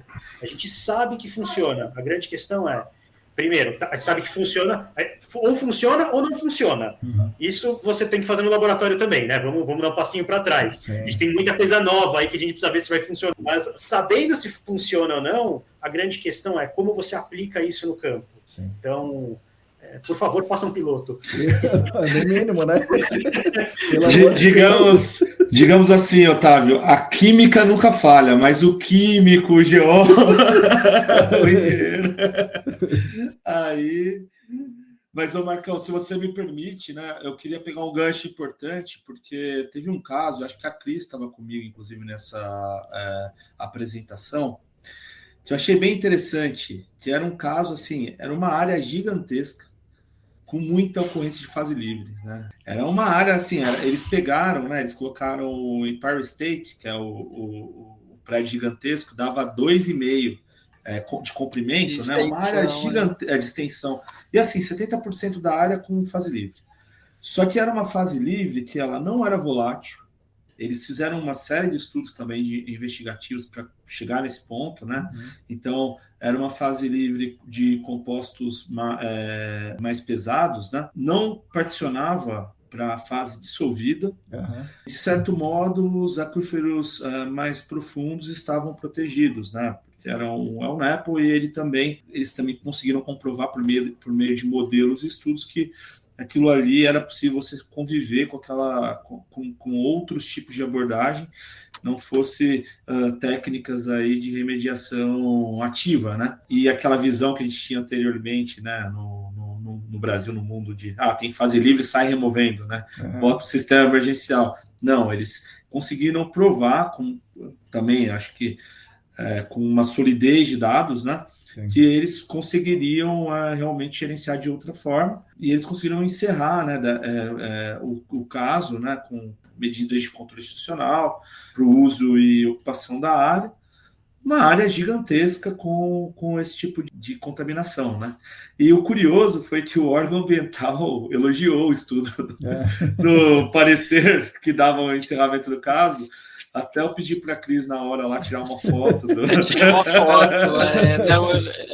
É impensável desse por aqui. Então, elogiou a robustez, né? E eu achei muito curioso isso, né? Muitas vezes a gente... Não, mas eu acredito que isso poderia acontecer aqui. Se o cara comprovar, como esse cara, pelo visto, comprovou, não é volátil, não particiona. Agora, o duro é que tem gente aqui no Brasil que fala, pessoal, não, isso é natural, então vamos largar aí, né? E aí fica ruim também, né? Isso deixa eles não ser nem comprova, né? Que tira ou não. Só supõe e deixa lá, né? E tá bom. Mas aquilo lá chama atenção o tamanho. Não, assim, aqui a gente até tem, né? Imóveis, tal, consegue. Mas era bizonho. Vocês sabem que eu gosto... 70% do prédio. Assim. Eu gosto muito de comparar nossa área com a medicina. É igual a bala que está alojada no cérebro, mas tudo bem, não vamos mexer ali? Melhor deixar lá, inclusive. Você falou, deixa lá, não vamos mexer porque pode piorar. Então, muitas vezes é isso, né? Você consegue conviver com o passivo, óbvio que tem uma responsabilidade, tem as leis lá, tem a questão legal, que é óbvio que é um passivo, isso tem que ser trazido de responsabilidade. Né? Tem que ser gerido, tem que ter uma responsabilização aí, mas muitas vezes a questão de sustentabilidade, né, por ter consumo de energia, geração de carbono, não se justifica, né? Mas aí tem que ter a comprovação, e aí você precisa lançar a mão de muitos dados, de muitas ferramentas aí para comprovar isso, né? Não dá para simplesmente olhar ali mais ou menos e Não, Pôs 2 poços, olha. vamos encerrar o caso, né? 2 poções lá, não tem como, né? Mas você vê, né, isso é interessante, porque a gente não estava tão para trás, e não estava tão para trás em 10 anos atrás, né? O decreto de São Paulo estadual já prevê isso, né? Se você não consegue se você comprova tecnicamente que não dá para remover, ou se a remoção é pior do que ficar lá, você gerencia de outras formas e já acompanha. Então, em tese, a gente já tem isso previsto na lei do Brasil há 10 anos, né? Vai fazer ano que vem. A questão é que a gente não está botando em prática ainda, né? Na prática, essa comprovação de que não dá para fazer nada. E gerenciamento, né? A gente ainda tem aqui essa questão, eu coloco o polígono de restrição de uso e ele fica lá por tempo indeterminado sem gerenciamento. Sem você não valora esse responsabilidade, dano, né? sem nada, né? Você não valora esse impacto. Você não responsabiliza ninguém sobre ele, né? Então a gente já tem, a gente não está atrás, é previsto em lei aqui, a gente precisa aplicar na real também, igual eles fizeram lá, né? Comprovaram e deu. Eu vejo... valora de outra forma. Em termos de Brasil, a gente ainda tem disparidades, né? A Sim. gente tem estados que ainda não fase livre, remove fase livre, ainda está pensando nesses termos muito, e essa é a importância master. Assim, eu já vi casos que você tem ocorrências restritas de hidrocarboneto, e aí você tem um solvente indo para um poço de captação, não, mas remove a fase livre. Então, assim, falta o gerenciamento, falta cérebro e liberdade de se conduzir, né, também.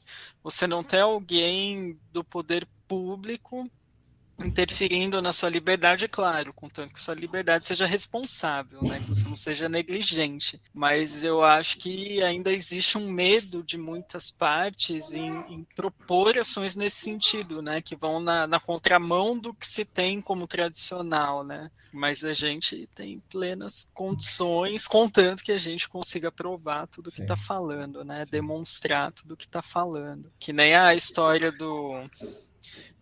da atenuação natural, ela acontece. Não, me prova, né, que ela acontece. Exato. Larga lá. Não, prova, né. Aqui algumas coisas estão no nosso mercado. O que vocês viram lá sobre isso, que está efervescendo aqui no nosso mercado? Eu acho que está efervescendo. Uma delas é o vapor, isso com certeza está efervescendo aqui. O que vocês viram lá sobre o vapor? E outra é o El Nepo, como vocês falaram, deram um exemplo aí de, não sei se era El Nepo ou de Nepo, seja como for, é uma fase miscível que era El El Nepo ali. Como é que está o El Nepo, e dentro do El Nepo, como está a NSZD, né? A atenuação natural da área fonte como uma substituição, entre aspas, aí, a técnicas ativas. Vapor e El Nepo, o que vocês viram? Bom, vapor, amei o Learning Lab de vapor, eu acho que é algo que a gente... Vamos ver se a gente consegue reproduzir aqui. Legal. Mas era um esquema, uma casa de vidro com piso, e ele simulava como vários efeitos causavam a intrusão. Então, a diferença de temperatura do ambiente interno para o externo. Como a diferença em si, então eles jogaram, claro, uma fumacinha ali no andar de baixo, encheram o andar de baixo com fumacinha. Então, como isso influencia? Só a diferença de temperatura. Vamos aquecer aqui dentro da casa, como isso favorece a intrusão. Eu tenho vento lá fora, como isso favorece, em que ordem de grandeza? Isso favorece, são pontos que muitas vezes a gente não enxerga, né? E trabalharam com diversos fatores ali, falando dessas diferenças. Nessa parte de intrusão, eu acho que a gente já poderia estar caminhando um pouco mais do que está. A gente não entra em questões que eles já têm muito consolidadas, como radônio. A gente não tem esse tipo de estudo nem para ver ocorrência, nem se existe uma relação. Isso lá já é ponto pacífico. Eles estão muito focados nas questões de intervenção, né? Então, eu acho que a investigação, o comunzão da investigação, eles já não comentam tanto, estão mais focados em interferentes, estão focados nos sewers, né? nas linhas, esgoto, conduções, enfim, e estão com técnicas automatizadas muito boas, tanto para investigação, para ficar monitorando em tempo real, alguns parâmetros, claro, não que tenha um cromatógrafo lá, mas para avaliar pelo menos diferencial de pressão, alguns dados básicos que favorecem a intrusão. Quais são os dados básicos? Diferencial de pressão, temperatura, é isso? Isso, são os principais. que eles monitoram, né, para avaliar como está variando, e as remediações muito automatizadas, sistemas de despressurização, sistemas de extração, eles estão muito fortes, até porque eles têm implementação de muitos sistemas em residências, né, para ninguém ficar indo lá atrapalhar. Então, depois de implementado, como eu faço isso remotamente, como eu controlo, até porque é um cenário muito sensível, quer dizer, eu tenho uma mudancinha de pressão barométrica, eu posso ter uma intrusão significativa. Então, estou falando principalmente de ambiente residencial, como é que eu tenho controle, como é que eu faço o gerenciamento disso tudo, né? Então, tem muitos casos. Nesse ponto, eu acho que é um ponto que a gente tem que ainda correr um pouco mais atrás e se adaptar um pouco. A nossa realidade é muito diferente da deles, em termos construtivos, em termos de cultura, mesmo nas investigações, os tipos de ambiente, como os ambientes se comportam, como os contaminantes se comportam. Então, eu acho que assim, o que falta para a gente em termos de intrusão de vapores aqui é desenvolver mais dados nacionais, né, até o que a gente debate muito lá com os alunos na pós, né, esse fator de atenuação absurdo que a gente usa aqui, implementa aqui, como se ele fosse uma realidade. Então, acho que falta a gente desenvolver mais dados, entender melhor os nossos perfis construtivos de edificações. Isso é algo que para eles é um entendimento que eles já consolidaram muito melhor que a gente. E eles estavam com foco muito grande nas intervenções, né? Esse ano, essa edição, estava com foco maior nas intervenções, em como gerenciar essas intervenções. Então eu vejo que a gente ainda tem que evoluir, mas a gente não pode evoluir se espelhando neles. A gente tem que evoluir pensando nos nossos cenários, que são um tanto diferentes. Eu posso colaborar em um ponto aí que a Cris colocou, porque é muito engraçado, né? Ontem eu estava conversando com um cliente, né, que ele tem uma área onde ele tem alguns passivos ali significativos, mar industrial, solventes clorados, etenos e etanos clorados. Você vê que tem uma massa de vapor no solo, e o estudo de ar ambiente também comprovou a via.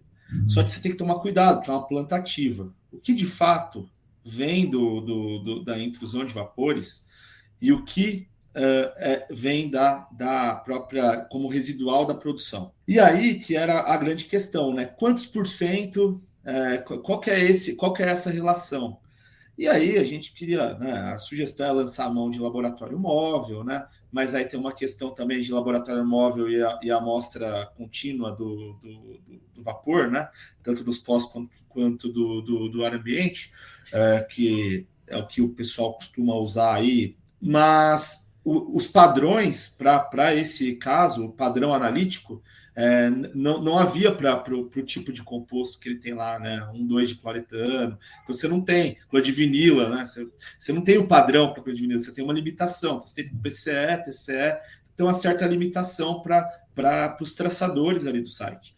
E aí esse cliente ele tem vários analisadores lá, um cromatógrafo que tem várias portas, e ele faz essa análise com um limite de quantificação muito bom, e ele lançou mão disso.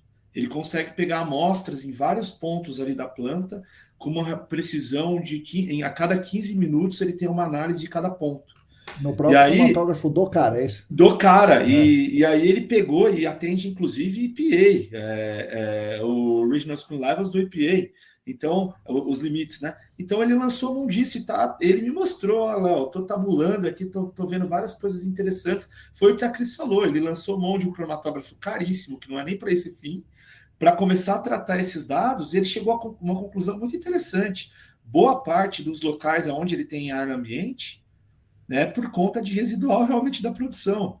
E em pontos onde você tem muito vapor no solo, tal, você não via essa tem obviamente um particionamento, mas ele é muito menor e relacionado a esse residual da produção dele. Então, e ele lançou mão desses dados. Óbvio que ele tem que fazer uma avaliação mais aprofundada agora, inclusive pegando dados dos poços, talvez até lançar mão do próprio laboratório móvel, dando algum jeito ali de providenciar esse padrão analítico aí para a calibração da curva, né, para ter esses dados, mas ele precisa medir, eu até recomendei para ele o diferencial de pressão dos poços, pegar dados de TO15 e comparar com esses resultados também dos analisadores. Então, até dei algumas sugestões para ele, mas eu achei muito interessante, né? Ele está lançando mão de uma ferramenta que ele tem, que são vários analisadores distribuídos na planta para fazer esse cross-check, essa avaliação do cenário dele. Eu acho que muitas vezes é isso, né, Cris? É a gente aproveitar o que a gente tem. Não, o cara tem a faca e o queijo na mão, ele está montando as linhas de evidência dele, né? É o cenário perfeito, né? Exato. E do vapor é interessante, né, que a Cris falou lá dos estudos, né, de intrusão, essas variações.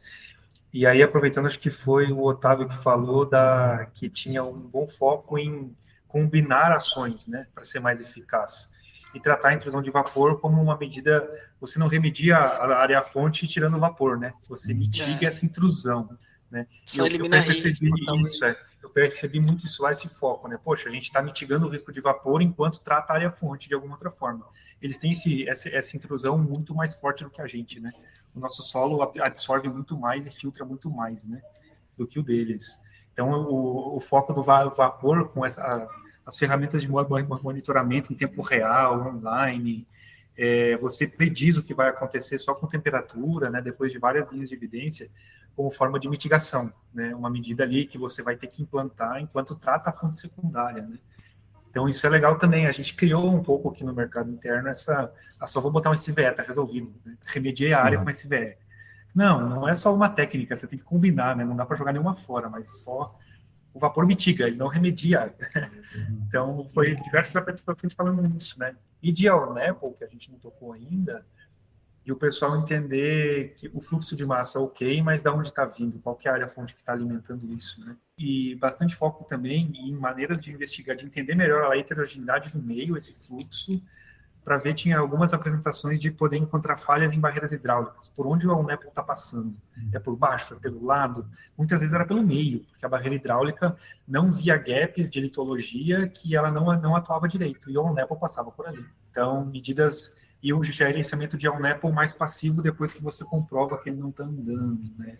Talvez por ser Alnepal a gente vai pensar em extração mecânica, né? Bombeamento, mas dá para escavar, dá para botar uma bio, né? Dá para você monitorar a degradação, mas partindo de um ponto que você conhece, né? Você tem pouca incerteza conceitual. Tinha uma sessão inteira, né, para modelos conceituais de área, discutindo várias incertezas, né? Linhas de evidência diferentes, né? Então, acho que o grande aprendizado com esses tópicos foi a gente precisa integrar mais. Não é só uma linha de evidência, né? E que eu estava falando também, tem várias ferramentas novas. Funciona mesmo? Estamos testando. Então, diversos ensaios piloto, né? Que o pessoal está... E agora o full scale? E o pessoal, poxa, não está pronto ainda. A gente está ainda investigando, está normatizando para aplicar o que é uma norma, né? Não sair fazendo o que eu acho que funciona. Então, eles são bem mais pacientes com isso, né? Inclusive no vapor, né, de você monitorar mais tempo, achar mais linhas de evidência. Então a gente tem que aprender um pouquinho a não ser tão ansioso com isso, que dá para gerenciar, né? A gente não precisa sair correndo para amanhã. A contaminação anda rápido, mas ela não vai embora de um dia para o outro. Sim. Né? Bom, e o que mais que vocês viram que vocês acham que é uma tendência aí mais à frente? Para nós, né? Claro, né? Vocês viram coisas lá que eles aplicam lá. Mas o que vocês viram, vocês acham que sei lá, 1 ano, 2 anos, isso aqui vai acontecer e é bom a gente se preparar? Uma questão que eu acho que vai pegar na nossa área e no mundo é a questão da digitalização e internet das coisas. Eu acho que em algum momento isso aí vai mudar uma chave, vai ser uma rapidez violenta, que a gente está achando que as coisas, né, demoram muito, mas nesse mundo que a gente vive, as coisas acontecem e acontecem de uma forma acelerada, né? E eu vi algumas coisas ali, eu vejo que as empresas de consultoria, as empresas de tecnologia, estão investindo muito em tecnologia, setores de tecnologia. Então, pessoas que não são engenheiros ambientais, que não são químicos, que não são geólogos, trabalhando ali na nossa área, fortemente com a questão da internet das coisas. Para quem não sabe, né, basicamente todas as coisas interligadas numa rede, onde ela tem como elas estão conectadas, elas se autorregulam, né? Transmite dados, recebe dados. Exato, transmite dados, recebe os dados e tomam ações com base nesses dados recebidos. Por exemplo, eu estou com uma área que eu tenho alguns postos de extração de vapores para mitigar um eventual risco, né, como o Matheus estava mencionando, um risco iminente ali de intrusão. Né? Então, o cara vai ter um analisador ali, um cromatógrafo, se ele identificar uma intrusão, ele vai lá, isso vai estar interconectado na internet, ele já vai ligar aquele ponto de extração, e quando isso daí já finalizar, acabar com aquele risco, ele desliga de forma sustentável. Então, tudo está conectado. Então, é como se tudo tivesse interligado na rede, né? E, inclusive, o Lucas Arnaz, da Reconditec, apresentou um trabalhinho sobre internet das coisas, né? Sobre a questão da automação, né? Acho que ainda não abordava ainda a questão da internet das coisas, mas eu acho que é questão de tempo. Eu acho que isso é algo que o Calvin, que atua nessa linha, né? Acho que isso daí cada vez mais vai estar permeando nas consultorias da nossa área. A gente vai ter que conviver com muitas pessoas de tecnologia aí e aprender o básico, né? Porque vai ser nossa realidade. Para conseguir pelo menos conversar com eles, né, Leonardo? Senão a gente vai nem saber falar com eles. Verdade. Não vai saber falar. Exato. O básico, né? O básico. Eu ia falar exatamente isso também, né? Integralização de dados, gestão inteligente de informações e automatização. Eu vi uma apresentação lá do pessoal, acho que era da Jacobs, que pegaram os dados de MPE, que a gente tem um monitoramento online, né? Frequência de bombas, enfim, usaram algum algoritmo de machine learning, né, aprendizado de máquina, para, com 3 dias de antecedência, até predizer quando uma bomba ia falhar. E ela tinha alguns exemplos, olha, essa bomba 3 dias atrás deu um sinal, a gente não fez e o sistema inteiro desligou. Né? Cara, fantástico, de você usar os mesmos dados que você já tem, com algum conhecimento, interligando com outras áreas, né, predizer comportamentos de sistemas, predizer comportamentos de contaminação, de intrusão de vapor. Né? Acho que essa vai ser o que vai ter que pegar aqui também, né? Já que agora a gente está mais familiarizado com um monte de dados, alta resolução, que gera muito dado, né? Como gerenciar isso de uma forma automatizada e inteligente, né? Porque, no geral, que vai pegar essa gestão otimizada, né? Gestão integral, né? De tudo.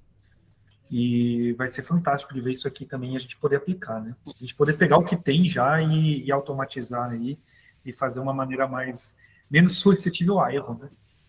Eu tive a mesma impressão, isso pegou bastante também, a gente via já dentro dos projetos, né, como algo natural, claro, ainda é uma novidade, mas algo já sendo utilizado, já tratado com alguma naturalidade. Então eu vejo que aqui o primeiro ponto é dados, a gente tem que gerar mais dados, ter ferramentas para armazenar, tratar e automatizar esses dados e aplicar aí a inteligência artificial nisso tudo. Mas eu acho isso vai ter que evoluir em pouco tempo. É caminho sem volta, né? Então, eu acho que todo mundo vai acabar implementando isso de uma forma relativamente rápida e num prazo relativamente curto. Eu sou um pouquinho mais cético, vou dizer uma coisa para vocês com relação a isso. Não porque eu não acho que isso é o futuro, e eu acho que é mesmo. A gente já previu uma série de exemplos e acho que realmente é por aí que a banda toca, é por aí que vai. Mas como a gente vê, e acho que isso vale para série, mas acho que até está ligado com o que a gente falou dos nossos trabalhos aqui no Brasil, também já estão no nível super bom. A gente tem alguns trabalhos aqui no Brasil que já estão no nível bom. Sim, tem todo um nivelamento de mercado para tudo, isso, né? Inclusive para isso. E assim, a gente tem uma disparidade nas coisas aqui no Brasil, a gente tem uma disparidade das coisas lá nos Estados Unidos. Lá é um mercado maior, então as disparidades às vezes são maiores. Então você observa também umas coisas assim, que você fala, nossa, lá tá o super assumo da tecnologia. Também tem os caras fazendo umas coisas que você fala, não é possível que estão fazendo isso. E aí, com relação à gestão de informação, eu acho que é a mesma coisa. E aí que vem um ponto que eu acho que, não sei exatamente ainda como vai evoluir isso, mas a gente já fez um levantamento de muitos dados, né? Já tem muito dado. A gente tem que trazer esses dados para dentro do sistema, a gente tem que validar esses dados para dentro do sistema. E isso é um trabalho que tem que ser um trabalho de formiguinha. Eu não acho que esse é um trabalho rápido. Porque a gente tem que primeiro avaliar se esses dados se eles estão válidos. Não é simplesmente vai lá, copia tudo lá, sei lá, faz uma macro lá, que pega aquele monte de relatório, aí você faz uma super macro lá que copia tudo, joga tudo no sistema. É uma bagunça completa. Eu acho que assim, até a gente ter tudo isso padronizado, a gente ter essa informação de maneira onde a gente realmente vai conseguir trabalhar, ainda leva um tempo. Eu acho que o futuro é esse, vai levar a isso. Mas eu ainda acho que vou receber muito relatório meio bronco, assim, tipo, tá aí, ó, vamos lá. Eu não acho que a mudança não vai ser tão rápida assim. Não, tudo tem seu tempo de implementação, não tem a menor dúvida de que aqui vai andar bem mais devagar. Mas eu acho que a gente já começando uma melhor, não sei se posso dizer, digitalização, informatização dos dados, né? Eu acho que a gente vai dando passinhos, né? Até você conseguir estabelecer certos padrões, etc., vai levar um tempo, mas o legal é que a gente está evoluindo, né? Na outra edição se falava quanto disso? Há 4 anos. Menos, falava-se menos. Mas já se falava um pouquinho Big Data, o pessoal já começando a falar dessa massa de dados, como que vai trabalhar, vai evoluindo. Sim. Eu acho que a gente vai demorar para virar natural, mas eu acho que é uma tendência sem volta. Ô, Cris, eu acho que também o que pega nesse ponto é qual é o ganho que a gente tem. Porque e para quais projetos, né? Nem todo projeto vai precisar. Porque se você chega à conclusão que você consegue ser mais eficiente trabalhando dessa forma e minimizando erros, isso se torna uma necessidade, né? Porque senão o seu concorrente vai estar fazendo isso e você vai ficar para trás. Então, eu acho que quando chegar nesse ponto, aí a mudança vai ocorrer, né? Não sei se vai ser rápida ou lenta. Eu acho que rápida, mas eu acho que, como vocês mencionaram, um caminho que não dá para voltar, né? Falar, eu estou entre você e o Otávio. Não estou tão pessimista que o Otávio. A necessidade vai ser rápida, a nossa adaptação que vai demorar um pouco, né? A gente é um pouco teimoso aqui no país ainda, né? A gente não quer abrir mão. O metaverso, eu não sei como é que isso vai acontecer também. A gente fala, mas as coisas a gente está em plena mudança. A gente está numa mudança muito louca assim na nossa sociedade, né? Tinha um stand lá que eles estavam com um óculos de realidade aumentada para você andar na pluma. Não lembro de quem que eu andei nessa pluma aí. Tinha lá quando você. E assim, mas aí também, né? Qual que é o ganho disso aí? Eu vou ganhar um projeto só porque eu tenho a pluma que eu vou andar lá dentro? Qual que é o ganho de ter isso, né? É legal. Não, mas é legal, né? Daí você qual que é a relevância real, né? Mas qual é o ganho, né? Qual que é o ganho disso aí? Poxa, talvez o Leapfrog, o EVS ali girando no PDF é suficiente. Não precisa andar na pluma, né? Na realidade aumentada. Para tomar a decisão, né? Então, o que importa no final... E aí é legal porque a gente dá um ciclo inteiro, né? Com a abertura lá do Batelli, que o CNA lá falou, gente, vocês são engenheiros, vocês têm que aprender a contar histórias, vocês são muito, muito brutos, vocês não passam a mensagem de vocês, né? Gente, vocês têm que melhorar passar a mensagem, porque quem está tomando a decisão não entende o que vocês estão falando direito. Eles não captam a urgência ou não. Ele falou, cara, aprendam a contar histórias. Ele falou, o meu documentário todo científico não é para vocês.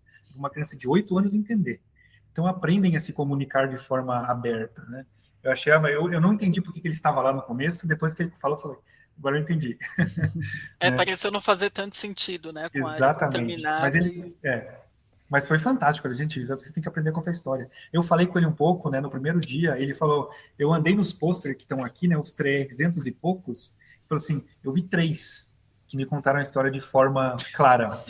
Todo o resto eu tinha que ficar catando informação e tentar fazendo sentido da coisa. Eu não conseguia entender, né? Eu vi 3 que contaram início, meio e fim. E é isso, por isso que o mundo ficou melhor. Falei, gente, de 303 ele viu. Né? Caramba, né? Só para contextualizar, gente, quem fez ali a abertura tal foi o Craig Leeson. E ele é um cineasta australiano e ele faz documentários relacionados a toda essa problemática ambiental, né? Ele tá bem focado nos oceanos, né? Sim. Acho que foi o maior foco ali dele. Aí no começo, mas o que o cara tá fazendo aqui? Porque é tão específico, né? A gente tá dentro de um nicho tão específico e no fim das contas foi exatamente isso, fez todo sentido, né? Quando o Matheus falou... que só porque fica uma boa dica aí, esse documentário dele chama Plastic Ocean, ou Oceano Plástico, e é muito bom. Eu acho que vale a recomendação aí para o pessoal assistir. Fala bastante sobre microplástico e, assim, foi muito interessante. E concordo totalmente com o que o Matheus falou.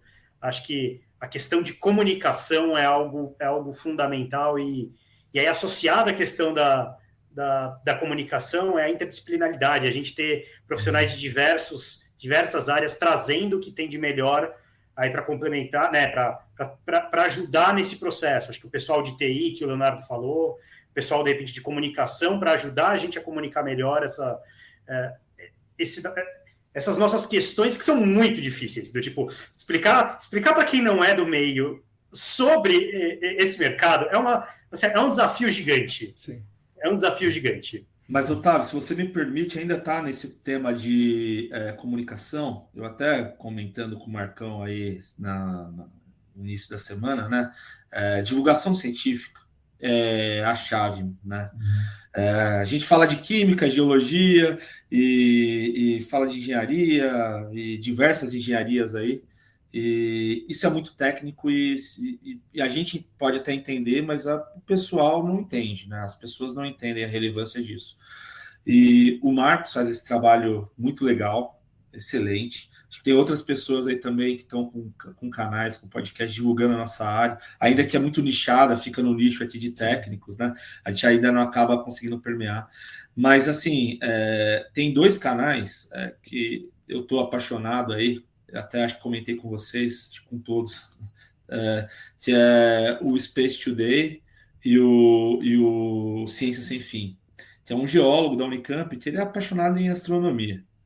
Acho que é isso também, a lição que a gente tem que trazer assim, na área científica, no que a gente atua, né? Como que a gente pode trazer as pessoas para ter esse entendimento? Afinal, a gente está falando de risco à saúde humana, de proteção de bens a proteger, de aquíferos, de recursos tão importantes para a sociedade, recuperação ambiental para as novas gerações. Então, poxa, isso é muito relevante, né? Então a gente tem que também, eu acho que de certo modo, aprender, né, essa lição com ele de todo mundo tem uma responsabilidade, né? De colaborar com essa divulgação científica. Né? Não, eu ia falar que é bacana, porque quando a gente lida um pouco com a comunicação na nossa área, quando a gente vai numa área residencial, por exemplo, e você tem que fazer a comunicação, às vezes a gente dá importância para alguns pontos que a gente sabe que são super relevantes do ponto de vista técnico, mas o questionamento que você recebe é completamente diferente daquilo.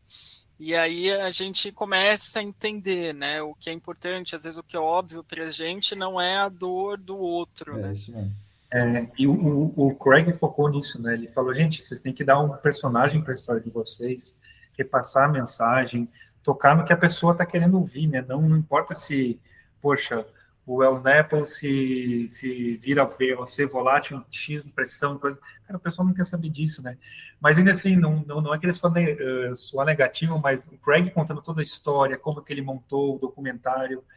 Teve um senhor da audiência que levantou e falou, poxa, mas não quer dizer porque todo mundo do mundo tem um microplástico no sangue que vai me dar alguma doença e ter um risco. Por que eu não posso estar ok com isso? Então, por que ele está fazendo a remediação? Não, então, deu aquele silêncio no auditório e o Craig falou, cara, todo mundo está com microplástico no sangue, que afeta hormônio, que afeta inteiro, a gente nem entende o que acontece, e você vem me dizer que não tem risco, cara? Como assim? Então, e a gente lida com adicional incremental de 0,0001. É muito menos do que o microplástico do cara, pô. Ele contando toda a história, tinha um cara que falou, mas tá aí daí? Né? A gente tem que enfrentar isso o dia inteiro, e tá aí daí. Sempre tem um tá aí daí, é isso mesmo. Que é uma pessoa do contra internacional, não é? Isso aí você vai encontrar internacionalmente. Se a gente extrapolar essa seara aí, a gente vai longe, viu? Tem o pessoal que duvida de umas coisas meio que dá meio para acreditar que o povo duvida daquilo. Isso é verdade. Então, assim, a gente tem que tomar meio. Estamos em tempos um pouco mais agitados para isso. Então. Bom, por fim, vocês recomendam que as pessoas vão na conferência, na próxima que tiver, nas próximas, porque já teve gente que falou assim, mas a Battelle antigamente, lá em 2000, não sei quanto, quando começou, era bastante técnica, bastante científica, e hoje a Batelli é mais comercial. Ainda assim, vocês primeiro concordam com isso, não concordam? E vocês recomendam para as pessoas que guardem um pouco da sua poupança aí para ir na conferência? Bom, eu vou usar a analogia do Otávio. É legal ir uma vez na vida Meca, né? Então, eu acho que é muito enriquecedor, assim, poxa, que seja uma vez na vida, mas eu acho que é uma experiência enriquecedora, acho que vale a pena tentar ir uma vez, né? Só fui em 2 edições, acho que o Otávio é quem vai saber dizer um pouco melhor aí de nós, se ela se tornou muito comercial ou não, mas eu vejo que a gente tem muita coisa, tem muita universidade participando, então para quem quer a ciência pela ciência pura e não quer algo, enfim, vindo de empresas com aplicações tão práticas, tem muita ciência pura também sendo reportada lá, muito trabalho bom de universidade, muita coisa, tecnologia nova aí para a gente explorar. Então eu vejo que ele junta os 2 interesses, né? Para uma pessoa como eu, os 2 são interessantíssimos. Então, para mim, vale muito a pena. Eu recomendo quem puder ir uma vez na vida, vá, vale muito. Legal. Daqui a 2 anos, então, onde, Cris? Vai ser Palm Springs também? Ai, não sei, meu bom, eu espero, né? Ter a oportunidade de estar lá de novo. Vamos Legal. ver. Eu falei, vou comentar de novo. Vou ser bem, assim, bem prático, assim, acho que também tentar ser um pouco mais realista, assim, eu fiz aquela brincadeira com relação à Meca, mas assim, acho que depende muito da realidade de cada um, dos interesses específicos de cada um. Não dá para dizer que todo mundo que trabalha no GAC deveria ir uma vez. Foi meio brincadeira, porque assim, Sim, é como o salão do automóvel, né? Para quem gosta de carro, né? Para quem gosta de carro, e no salão do automóvel não sei aonde, né? É isso. Mas assim, a gente sabe que também não é que vai mudar a sua vida da água para o vinho e ir para lá. Eu acho que assim, é uma oportunidade, é muito interessante. Você vai ter contato com provavelmente as pessoas que, assim, dentro do nosso meio, dentro do gerenciamento de áreas contaminadas, provavelmente você pode ter o contato ali, conhecer as pessoas que estão desenvolvendo o que tem de mais novo, que está sendo discutido bem na vanguarda. Mas também cabe ao como você vai usar isso. Você também pode ir para lá e fingir que assiste umas palestras e não vai mudar nada na sua vida, entende? Então, assim, depende muito do uso que você vai fazer da conferência e os seus interesses particulares relacionados a estar lá. Então, assim, eu acho que tem que ponderar muito, e eu estou falando isso por quê? Porque é um investimento alto.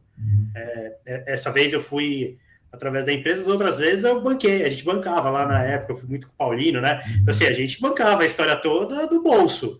E, assim, é um investimento alto. Sim. Então, eu acho que vale, mas tem que ser ponderado. Para a gente sempre valeu, mas eu acho que não necessariamente é para todo mundo. Eu também compartilho com o que eles colocaram. Eu acho que também uma questão que por conta do investimento ser alto, que a pessoa tem que entender se é o momento para ela tá escolhendo para estar passando por isso na vida dela, né?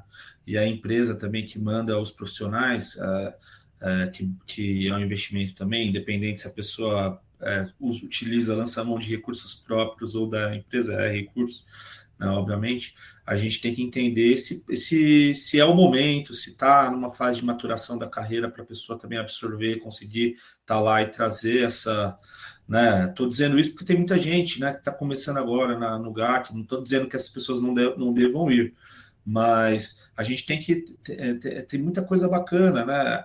Por aqui também tem os treinamentos aqui que rodam, né, no Senac, são muito legais, a pós-graduação, as 2 pós-graduações que existem lá no Senac, tem os eventos que a gente tem organizado aqui via ESAS, e, enfim, os treinamentos, tem podcast, então, assim, a pessoa tem que entender que é muito legal, realmente, se bem absorvido, se bem estruturado, se bem planejado, você vai ter um retorno bacana. E pode ser que não, pode ser que é o que o tá falando, não era o momento ideal, a pessoa foi lá, investiu, poxa, mas eu esperava mais, né? E aí você tem que entender o que você espera, né? E planejar, porque realmente, com a nossa moeda tão desvalorizada em relação ao dólar, tudo fica, né? Você gastar ali $20, $30 para almoçar, para comer na refeição, um hotel super caro e passagem aérea, tá, não é fácil. Então, isso tem que ser colocado na ponta do lápis e é para todo mundo, obviamente, mas você tem que entender o melhor momento da sua vida para estar indo, né? Sim. O que compensa, né? Claro, é muito legal, Compensa. você aprende pra caramba. Eu fui lá uma vez só e aprendi bastante.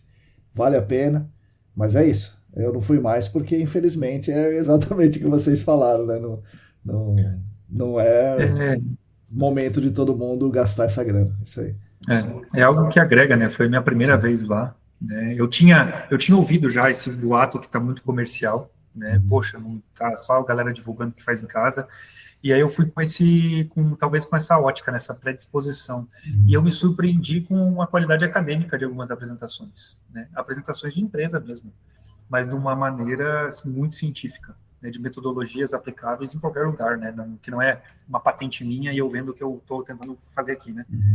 Então eu me surpreendi para o bem, assim, da qualidade de... E aí, de novo, de algumas apresentações. Tem muita apresentação que você lê o título e fica, poxa, que apresentação legal. Aí você vai lá e era um pancake model, cara. Você fica, poxa. Né? E tem muito também.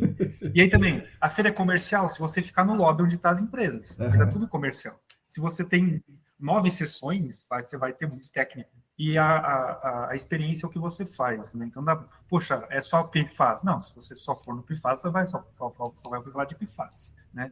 Acho que o grande diferencial é experimentar e diversificar, você tentar absorver o máximo possível dos learning labs. Eu não fiz nenhum short course, né? Os cursos pequenos, porque é um investimento bem alto. Mas acho que é válido, sim, né? Você, no momento certo, pensar e experimentar, né? Mas também não desmerecendo. A gente vai ter agora em setembro a da ESA aqui em São Paulo. Que vai ter, esperamos, mais de 1.000 pessoas também, igual lá na Cotel, né? Com apresentações técnicas, muitas boas de alto nível, muitas talvez nem tanto, mas a gente vai ter aqui no quintal de casa, né?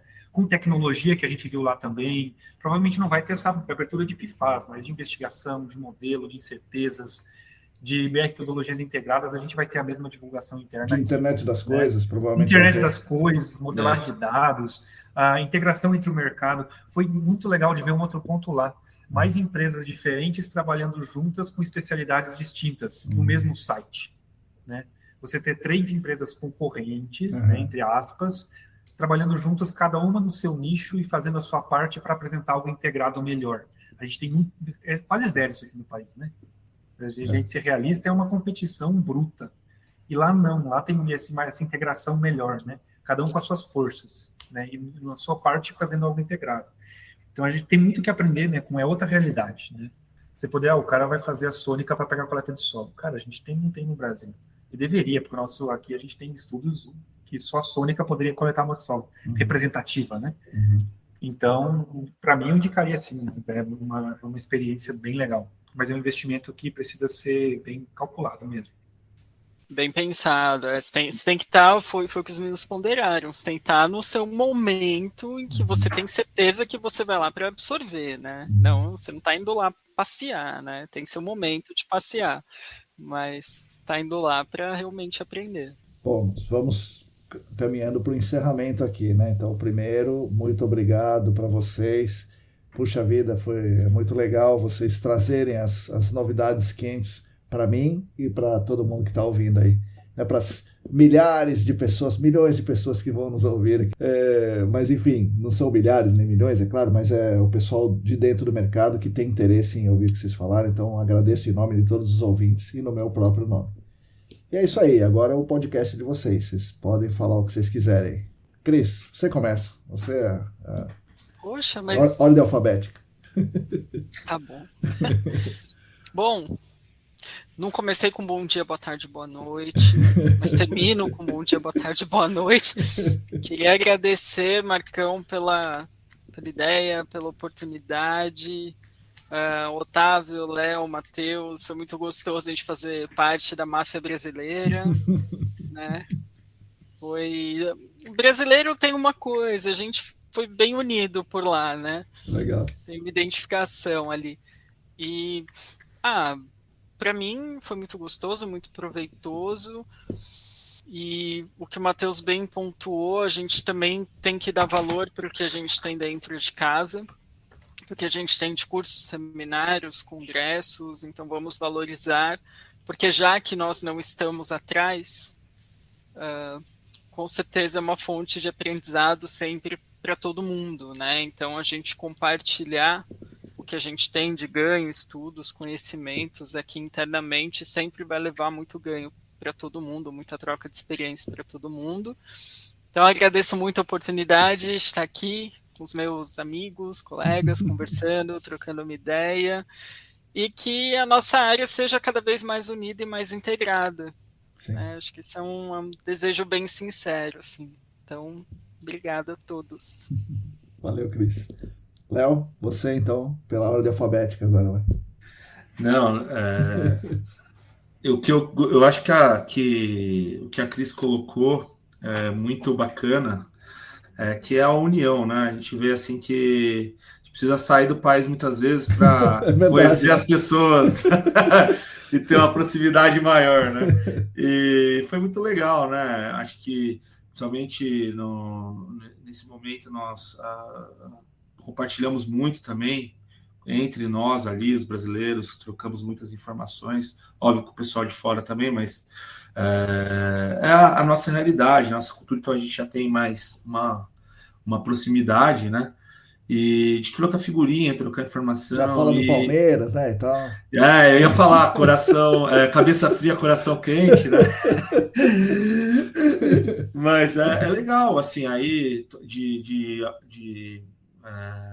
agradecer aí a Cris, o Otávio, o Matheus, né? Você pela oportunidade de estar aqui compartilhando essa experiência que foi muito proveitosa, muito bacana, e dizer que agora, né, setembro, o evento da ESAS... 1º de setembro, acho que é 31 de agosto, 1º de setembro.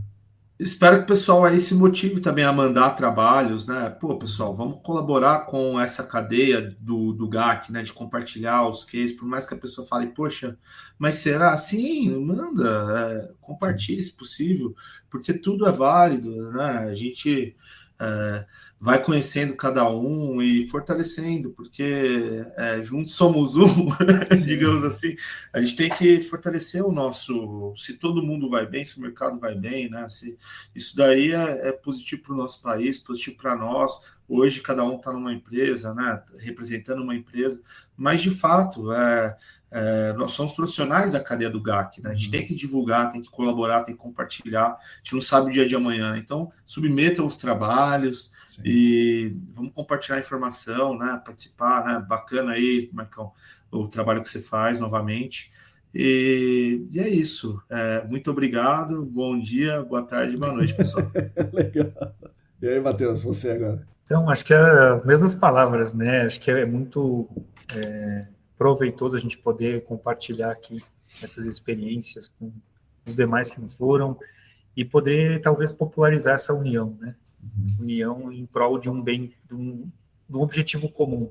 Então, foi bem legal de poder ver isso lá, foi bem legal. Eu também conheci um monte de gente do Brasil lá. A gente tem um pouco de... A gente é muito do clubinho aqui, né? A gente fica... Mas foi uma experiência fantástica, né? Obrigado, Tanaka, por ter chamado a gente para poder compartilhar. É muito proveitoso compartilhar além do nosso quadradinho, né? Individual, e que a gente possa ser mais proativo nessa compartilhamento, na popularização da nossa área, né? Porque acho que não tem uma pessoa que eu não compartilhei o que eu faço que não fica, sério que isso existe? Que legal. É algo curioso também, não é tanto quanto um buraco negro, não é tão misterioso, mas né? Então, que a gente possa seguir, né? E que os ouvintes aqui venham para a ESAS lá. Vai ter muito trabalho legal, submetam trabalhos, a gente tem muitos trabalhos legais aqui no país também, né? Que precisam ser compartilhados. Então, a gente precisa no mercado ter essa disposição de compartilhar conhecimento, para que todo mundo cresça, né? No mesmo caminho, que é restaurar o meio ambiente que a gente impactou tanto, né? Se a gente tem muito trabalho, é porque a gente impactou muito. Então, que a gente tem um norte legal aí, e se a gente se una mais, né? Com um objetivo em comum, que é cuidar do meio ambiente aí. Obrigadão de novo, Itanak. Bom dia, boa tarde, boa noite. Mais boa noite com o pessoal. Bom, Otávio, você como era um veterano, você começou e agora você encerra aqui a nossa conversa. Poxa, legal. Obrigado por essa honra de poder fechar esse podcast, que foi muito bacana. Agradecer bastante você, Marcos, pela oportunidade, né? Leonardo, Matheus, a Cris, esse bate-papo que foi quase uma conversa entre amigos mesmo, que a gente está aqui batendo papo e foi muito gostoso. Eu acho que o primeiro ponto que eu queria falar rapidinho, eu acho que a gente tem um mercado que eu pessoalmente acho que é muito, muito interessante, porque a maior parte das pessoas que se formaram comigo não conseguem nem entender o que eu faço. Então, muitas vezes a parte dessa questão de comunicação para mim é um dia a dia da minha vida, assim, explicar arduamente para eles o que eu faço, que não é tão simples. Mas com relação específico a esse nosso mercado, uma coisa que eu acho muito interessante é essa base acadêmica que ele tem.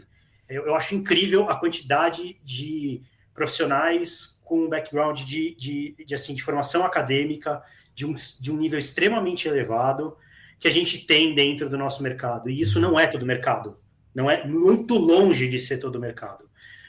E como a gente consegue absorver essas pessoas e como essas pessoas agregam muito a esse mercado. E acho que até por isso que a gente, aqui no Brasil, a gente consegue falar que a gente está no mesmo nível do que um mercado mais avançado, né? Uma economia mais avançada como é nos Estados Unidos. Eu acho que é muito porque a gente tem muita gente dentro do nosso setor que com uma bagagem muito grande, com uma bagagem muito boa. E assim, poder compartilhar essa informação nesse ambiente é muito interessante. Então, reforçar, né, o convite que todo mundo fez, acho que para mandar trabalhos, para participar, e assim, a gente falou, pô, vale a pena ir lá, gastar para ir na conferência lá no Batel, né, no Batelli. Não sei, talvez não vale para aquele momento, mas eu vou te falar, para ir na conferência da ESAS, eu acho que vale. Certo. Essa dá para ir para buscar, vai. Sim, essa daí dá uma economizada sim. E tal, que dá para buscar. Sim. Então, assim, que se puder mandar trabalho, se puder ir lá assistir, se puder ir lá ver, eu acho que vale. Essa sim, eu acho que vale muito a pena o pessoal participar e principalmente mande lá o seu paper, que ainda dá tempo. Até o final de julho aí dá para mandar os papers. E um último pontinho que eu queria fazer ainda com relação a isso, que eu acho que é muito legal, que a gente vê lá bastante no Batel, acho que talvez ainda tenha pouco no Brasil, nessa ideia da gente contribuir para o mercado e trazer, são as apresentações muitas de lessons learned, né? O que a gente aprendeu, e mesmo fazendo errado, tipo, deu errado, tá vendo? Isso aqui deu errado. Tipo, não façam isso, né? Isso aqui deu errado. Deu errado. E assim, tem muita gente que olha para isso, e às vezes até com um viés meio comercial, e fala, cara, isso não... Eu nunca vou mostrar para o meu cliente, para o meu concorrente, o negócio que eu fiz errado aqui, está louco? E eu pessoalmente, eu não estou nem falando o nome da empresa, Otávio, pessoalmente, acho que isso é muito legal. Eu acho que é uma forma de você trazer uma característica, assim, uma questão científica, às vezes até em questões comerciais, falar, a gente fez isso dessa determinada forma, não deu certo, mas aqui deu certo, aqui não deu certo, acho que para esse ponto, e a gente com isso evolui. Eu pessoalmente gosto de trabalhos como esse. Acho que a gente não precisa ficar só mostrando o que dá certo, às vezes a gente tem aquelas... Pode aparecer aquela questão comercial que a gente falou das conferências, onde todo mundo só apresenta esse negócio que é, tipo, incrível, né? Todo mundo é super master lá. Essa coisa não dá certo também. E a gente aprende disso para conseguir fazer com que dê certo. Então, eu acho bem legal. E, enfim, acho que era isso. Acho que o meu recado com relação às conferências, tanto a Batel como agora a conferência ESAS, acho que o pessoal está fazendo um trabalho bem interessante Enfim, a primeira edição eu achei muito interessante. Eu acho que essa próxima também vai ser bem legal. A ideia é replicar parecido como é o Batel aqui no Brasil, ter sessões simultâneas, o pessoal mandar trabalho, você ter a parte comercial junto com a parte acadêmica, não necessariamente acadêmica, mas as apresentações técnicas, e serem voltadas a ser apresentações realmente técnicas, tentar evitar ser aquelas apresentações muito comerciais, justamente para a gente elevar nível. E acho que quando a gente eleva nível, todo mundo ganha. Acho que esse nosso mercado ganha, e acho que o nosso mercado também tem, acho que essa pujança, de certa maneira, apesar de ser pequeno, mas eu acho que ele tem uma certa pujança, ela tem um diferencial em cima de muitos outros mercados, por conta desse nível que eu acho que é mais elevado do que, vamos dizer assim, a média das empresas brasileiras. Eu acho que a gente é de um outro, sinceramente, podem depois me crucificar, mas eu acho que a gente é um mercado de um nível muito interessante, assim, a gente é de um nível de conhecimento, de tecnologia muito, muito legal. Sim. E é isso. Obrigado, pessoal. Acho que me alonguei aqui um pouquinho. Bom dia, boa tarde, boa noite. E, de novo, obrigado aí, Marcão. Obrigado, pessoal. Beleza, pessoal. Obrigado. Bom dia, boa tarde, boa noite. É isso aí. Bom, pessoal, espero que vocês tenham gostado da nossa conversa. Sigam os perfis deles no LinkedIn. Caso vocês tenham dúvidas adicionais ou queiram entrar em contato com algum deles, vocês seguem o perfil lá e entrem em contato direto. O documentário que eles sugeriram chama Oceanos de Plástico, de Craig Leeson. Se escreve Craig, né? C-R-A-I-G. Leeson é L-E-E-S-O-N. Craig Leeson. E vocês vão encontrar isso facilmente no Google e podem assistir também tranquilamente isso no YouTube. Eu assisti só o trailer, mas eu vou fazer isso, eu vou dar uma olhada nesse documentário com certeza. A plataforma que a Cris citou, da Pacific Northwest, chama Sócrates, e eu vou deixar o link na descrição do episódio. E eu vi essa plataforma, é um negócio muito, muito, muito legal. Recomendo que vocês vejam. Bom, a Conferência Batelli realmente é algo muito, muito bacana. Quando a gente vai lá, tem uma variedade enorme de coisas acontecendo, e certamente as melhores e mais avançadas técnicas de investigação e remediação estão lá. Então, quem tiver a oportunidade de ir um dia, vale a pena. Mas é sempre bom lembrar que você não é um profissional pior só porque não foi até lá. O importante é que a gente continue, cada um de nós, contribuindo de acordo com as nossas possibilidades. Isso vai fazer com que todos possam suprir as suas necessidades, e assim o mercado todo cresce. Agradeço mais uma vez a atenção de todos e todas vocês. Aguardo suas críticas, sugestões, comentários, opiniões, etc. Agradeço novamente aqui aos nossos patrocinadores, a Clean Environment Brasil como patrocinadora Master, o Laboratório E-Consulting e a Vapor Solutions como patrocinadores Ouro e a LabCris Análises Ambientais como patrocinador Prata. Nós da ECD Training, junto com vocês, continuaremos lutando por um mundo melhor e mais justo para todas e todos e para as futuras gerações. Sigam a gente no YouTube, no Telegram, Facebook, Instagram, assinem a nossa newsletter e fiquem conectados conosco. Repetindo, se você quiser e se você puder, contribua financeiramente conosco. Entre no site apoia.se/ECDambiental. A todas e todos vocês, muito obrigado e até a semana que vem.